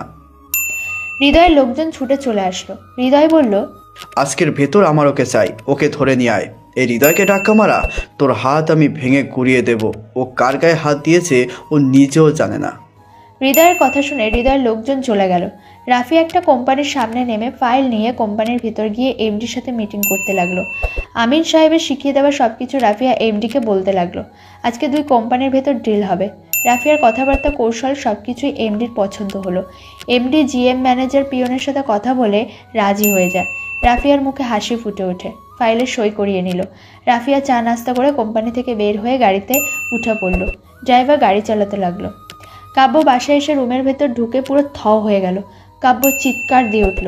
নিচের তলা পাশের ফ্ল্যাটের লোকজন কাব্য চিৎকার শুনে সবাই হুড়মুড় করে 5 তলার দিকে ছুটতে লাগলো। রাফিয়া গাড়িতে বসেই আমিন সাহেবকে কল করলো। কল ধরেই আমিন সাহেব রাফিয়াকে বলল, আমি খুশি হয়েছি শুনে, তুই সবকিছু সহজে ম্যানেজ করে নিয়েছিস। তোর নেতৃত্ব তাদের অনেক পছন্দ হয়েছে। রাফিয়া মুখে হাসি ভর্তি নিয়ে, তোমাকে কি বললো বাবা? তুই বের হওয়ার পর আমাকে কল করে সব জানিয়েছে। আমার অবর্তমানে আমার কোম্পানি তুই দেখাশোনা করতে পারবি? আমার একটা জায়গা কেমন খটকা লাগছে। আমির সাহেব অবাক হয়ে, কিসের? ওদের সাপ্লায়ারের ভেতর ভেজাল আছে। ভেজাল থাকলে তা বাদ পড়বে, এটা ওদের সাথে চুক্তিবদ্ধ আছি আমরা। যদি ওরা ঝামেলা করে? কিছুই করতে পারবে না। বাসায় এসো, কথা বলবো তখন। রাফিয়া কলটা কেটে দিয়ে ভাবতে লাগলো কি করবে। কিছু একটা করতে হবে। রাফিয়া চিন্তায় পড়ে গেল। কাব্য রুমের দরজা খুলতেই ফ্লোরের দিকে চোখ পড়তে অবাক হয়ে যায়। ফ্লোরে রক্ত। কাব্য সামনের দিকে তাকিয়ে সোহেলকে দেখে এক চিৎকার দিয়ে সোহেলের কাছে চলে গেল। সারা রুমে মদের ছড়াছড়ি, সিগারেটের ফিল্টার। সোহেলের হাত বেয়ে রক্ত ঝরছে। সোহেল অচেতন অবস্থায় রয়েছে। পাশে রক্ত মাখানো ব্লেড। নিচতলার লোক, পাশের ফ্ল্যাটের লোকেরা সবাই কাব্যের চিৎকার শুনে ছুটে আসতে লাগলো। কাব্য সোহেলকে ধরে, এই সোহেল, এটা তুই কিভাবে করতে পারলি? সোহেল, কথা বল, আমার ভুল হয়ে গেছে তোকে এইভাবে একা রেখে যাওয়াটা। কাব্য সোহেলকে ডাকতে থাকে হাত চেপে ধরে। সব লোকেরা রুমে এসে অবাক হয়ে যায়। কাব্য অন্যদের বলল সোহেলকে ধরতে। সবাই মিলে সোহেলকে ধরে গাড়িতে উঠিয়ে দিল। কাব্য সোহেলকে নিয়ে হাসপাতালের দিকে ছুটল। সোহেলের খবরটা আকরাম চৌধুরী কানে চলে গেল। আকরাম চৌধুরীর সব কাজ ফেলে রওনা হলো হাসপাতালের দিকে। হাবিব বৃদ্ধ লোকটাকে নিয়ে থানার সামনে চলে আসলো। বৃদ্ধ লোকটা গাড়ি থেকে নেমে সামনে থানা দেখে অবাক হয়ে গেল। পাশে হাবিব মুচকি মুচকি হাসছে। বৃদ্ধ লোকটা হাবিবের দিকে তাকিয়ে, এটা কোথায় নিয়ে আসলে? কেন, আপনার গাংচিলের কাছে। এটা তো থানা, এখানে গাংচিল আসবে কই থেকে? ভিতরে চলো, দেখবে। কে তুমি? পুলিশের লোক? হাবিব হেসে দিয়ে, এখনো দেখে বুঝছো না? বৃদ্ধ লোকটা হাবিবের পরিচয় পেয়ে পালাতে তখনই হাবিব বৃদ্ধ লোকটাকে ধরে। কই পালাচ্ছ? জায়গা মতো তো ফেসে গেছো। এবার ভিতরে চলো, দেখি কি হয় তোমার। তুই আমাকে মিথ্যা বলে ফাঁসিয়েছিস। তোকে আমি ছাড়বো না। গাংচিলের কথা বলে তুই আমাকে থানায় নিয়ে আসছিস। আমাকে তুই চিনিস না। ভিতরে চলো, তারপর তুমি কে তোমাকে দেখা যাবে। হাবিব বৃদ্ধ লোকটাকে নিয়ে থানার ভেতর ঢুকলো। বিষ্ণুদে বৃদ্ধ লোকটাকে দেখে, বাহ, আপনি এত তাড়াতাড়ি তাকে নিয়ে চলে আসলেন? হ্যাঁ স্যার, বৃদ্ধকে সহজে নিয়ে আসছি। বৃদ্ধ লোকটা গলায় খামির দিয়ে, তোরা কেন আমাকে ধরে নিয়ে আসছিস? তোরা অনেক বড় ভুল করলি। তোদের এটার জন্য পস্তাতে হবে। হাবিব রেগে বিষ্ণুদের দিকে তাকিয়ে, স্যার, একবার বলে ওর এত বড় কথা বের করে দিই। না না, কিছু বলো না। ও তো আমাদের হাতে, আমাদের ডিপার্টমেন্টের বদনাম করেছে। আমাদের কাছে না এসে ওকে রিমান্ডের রুমে নাও, আমি আসছি। Okay sir. হাবিব বৃদ্ধকে নিয়ে ভেতরে চলে গেল। কাব্য সোহেলকে নিয়ে হাসপাতালে পৌঁছাতে ওয়ার্ড বয়রা স্ট্রেচার নিয়ে বের হয়ে এসে সোহেলকে ধরে স্ট্রেচারে উঠিয়ে নিয়ে ভেতরের দিকে ছুটল। কাব্য সোহেলের হাত ধরে আছে। সোহেলকে ওটিতে ঢুকিয়ে ফেলল। কাব্য বাহিরে থাকতে বলল। ওটি দরজা বন্ধ হয়ে গেল। কাব্য বাহিরে দরজার সামনে দাঁড়িয়ে উঁচু হয়ে বারবার ভেতরের দিকে উকি দিচ্ছে, কিন্তু কিছু দেখা যাচ্ছে না। একজন নার্স এসে বলল রক্ত লাগবে ম্যানেজ করতে। কাব্য নার্সের থেকে রক্তের গ্রুপ শুনল। কাব্য রক্তের গ্রুপের সাথে মিলে গেছে। কাব্য নার্সকে বলাতে নার্স ওয়ার্ড বয়কে কাব্যর সাথে পাঠালো রক্ত নেওয়ার জন্য। আকরাম চৌধুরী হাসপাতালে ছুটে এসে পাগলের মতো দৌড়ে সোহেলের নাম বলতে বলতে আসলো। আমার ছেলে সোহেল কোথায়? সোহেল কোথায়? ওয়ার্ড বয় এক ব্যাগ রক্ত নিয়ে ওটিতে দিল। আকরাম চৌধুরী ওটির সামনে দাঁড়িয়ে পায়চারি করতে লাগলো। টেনশনে মাথা থেকে ঘাম পড়ছে। একমাত্র ছেলে তার, ওর কিছু হয়ে গেলে আকরাম চৌধুরী বাঁচতে পারবে না। কাব্য ওটির দিকে আসতে লাগলো। ওয়ার্ড বয় আকরাম চৌধুরীকে কাব্যকে দেখিয়ে দিল। আকরাম চৌধুরী কাব্যর সামনে দাঁড়িয়ে, আমার ছেলের এমন অবস্থা কিভাবে হলো? কাব্য মাথা নিচু করে, আমি কিছু জানি না। ভার্সিটি থেকে আসার পরে দেখি সোহেল ফ্লোরে অচেতন অবস্থায় রয়েছে, ব্লেড দিয়ে হাত কেটেছে। আকরাম চৌধুরী চোখটা বুজে ফেলল। ব্লেডের কথাটা শরীরে সহ্য হলো না। আকরাম চৌধুরী কাব্যের কলার ধরে, ও কেন হাত কেটেছে? কে তুই? কাব্য আকরাম চৌধুরীর ব্যবহারে ঘাবড়ে গিয়ে, আমি ওর বন্ধু। ও হাত কাটলো কেন? বল আমাকে, কেন এমনটা করেছে? কাব্য কিছু বলতে যাবে তখনই পেছন থেকে মেয়েলি কণ্ঠে, আমি বলছি, ও কি বলবে? আকরাম চৌধুরী পিছনে তাকাতেই দেখল রাফিয়া। কাব্য আকরাম চৌধুরী ঘাড়ের পাশ দিয়ে তাকিয়ে রাফিয়াকে দেখে অবাক হয়ে গেল। 40 ওয়ার্ডের লাইট মাথার উপর জ্বলছে। মুখোমুখি বৃদ্ধ লোকটা আর বিষ্ণুদে। পাশে হাবিব দাঁড়িয়ে আছে। বিষ্ণুদে বৃদ্ধ লোকটাকে বলল, আপনার ব্যাংক অ্যাকাউন্ট হ্যাক হয়েছে, আপনি কেন পুলিশের কাছে না এসে সরাসরি মিডিয়ার কাছে গেলেন? তোদের কাছে আমার সেই কৈফত দিতে হবে? বৃদ্ধ লোকটার কথা শেষ হতে না হতেই হাবিব বৃদ্ধ লোকটার গালে সজোরে চর বসিয়ে দিয়ে, তোকে স্যার যা জিজ্ঞেস করছে তার উত্তর দিয়ে দে, না হলে তোর এমন অবস্থা করব। বিষ্ণুদে হাবিবকে হাতের ইশারা দিয়ে থামিয়ে, আপনাকে কিছু জিজ্ঞাসা করব, তারপর আপনাকে ছেড়ে দিব। উত্তেজিত না হয়ে উত্তরগুলো দিয়ে চলে যাবেন। বৃদ্ধ লোকটা রাগী চোখে একবার হাবিবের দিকে একবার আকবরের দিকে তাকিয়ে, বলো, আপনি কেন মিডিয়ার কাছে গেলেন? পুলিশ কি করতো? কিছুই করতে পারতো না। আমি গাংচিলের কথা শুনেছি, মিডিয়ায় নিউজ করলে গাংচিল তা দেখবে বলেই মিডিয়ার কাছে গেছি। আপনার এটার জন্য আমাদের নামে বদনাম হয়েছে, আপনি জানেন? দেখো, আমার জিনিস চলে গেছে, আমি কি করব না করব তা আমার মাথায় কাজ করেনি। আমি কোনো কুল কিনারা না পেয়ে মিডিয়ার কাছে গেছি। মিডিয়ার কাছে গেছেন, মিডিয়া আপনার নিউজ প্রচার করবে, মাঝখান দিয়ে আমাদের নাম টানলো কেন?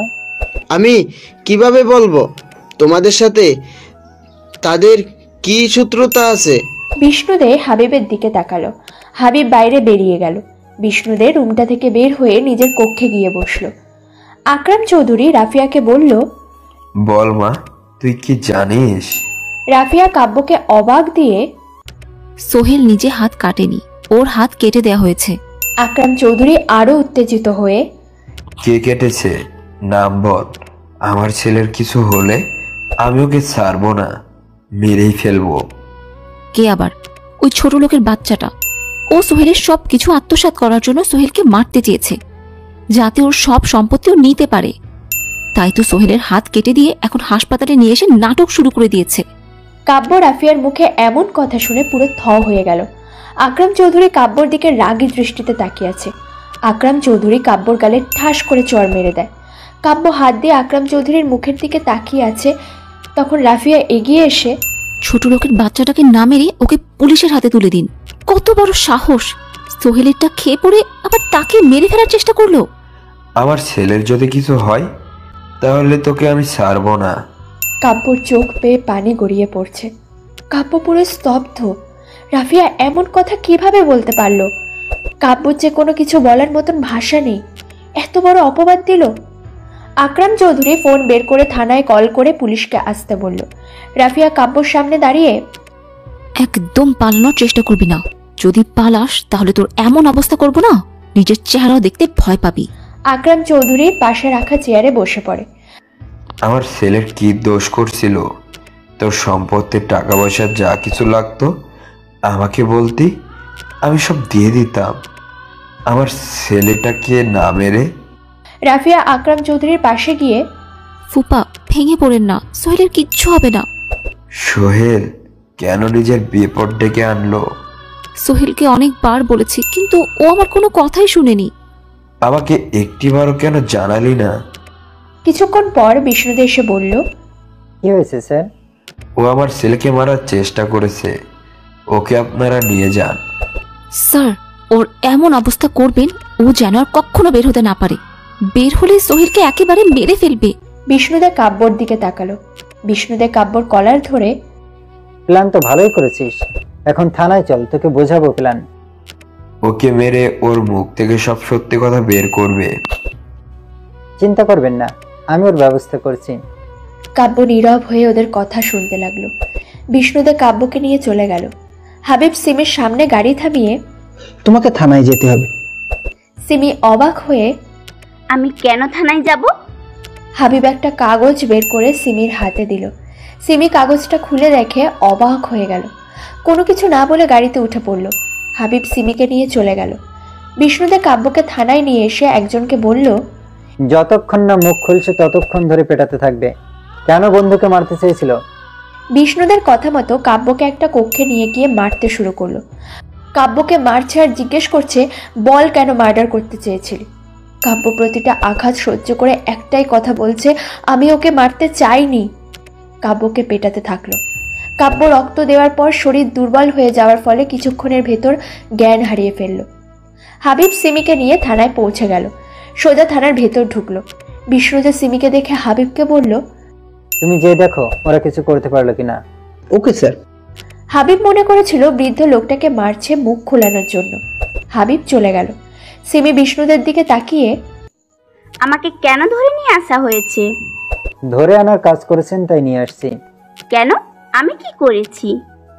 আপনি যে আমাদের নামে যে অপপ্রচার করেছেন, এটার জন্য আপনার কি শাস্তি হতে পারে আপনি জানেন? যা সত্যি তাই সবার সামনে তুলে ধরার চেষ্টা করেছি। এতে আপনাদের নামে অপ্রচার হলো কিভাবে? বৃদ্ধ লোকটা আমাদের কাছে না আসে আপনাদের কাছে গেছে দেখে আপনারা যা ইচ্ছা তাই রিপোর্ট করবেন। এটা আমাদের কর্তব্য, মানুষের সামনে আমরা সত্যিটা তুলে ধরি। বিষ্ণুদে ধমক দিয়ে, কেমন সত্যিটা তুলে ধরেছেন? হ্যাঁ, বৃদ্ধ যদি আমাদের কাছে এসে কমপ্লেন করতো তাহলে আমরা ব্যবস্থা না নিলে আপনারা তখন আমাদের নাম তুলতে পারেন। সিমি ভয় পেয়ে ওঠে বিষ্ণুদের ধমক শুনে। হা হয়ে তাকিয়ে আছে বিষ্ণুদের দিকে। বিষ্ণুদে উঠে দাঁড়িয়ে রেগে, আপনাকে আমি প্রথমবারের জন্য সতর্ক করে দিলাম, পরের বার আমাদের পুলিশের ডিপার্টমেন্ট নিয়ে কিছু বলতে গেলে তার সত্যটা যাচাই করে সত্য নিউজ সম্প্রচার করবেন। ফের যদি আমাদের নামে নেগেটিভ নিউজ করেছেন তাহলে আপনাকে কি করবেন? সোজা লকআপে ভরে এমন কেস দিয়ে দেব আর জীবনে নিউজ করতে পারবেন না। সিমি বিষ্ণুদের চোখের দিকে তাকিয়ে আছে। বিষ্ণুদে বলল, আসতে পারেন আপনি। সিমি উঠে দাঁড়ায়। সেদে ডেকে এমন ভাবে অপমান করবে বুঝতেই পারেনি।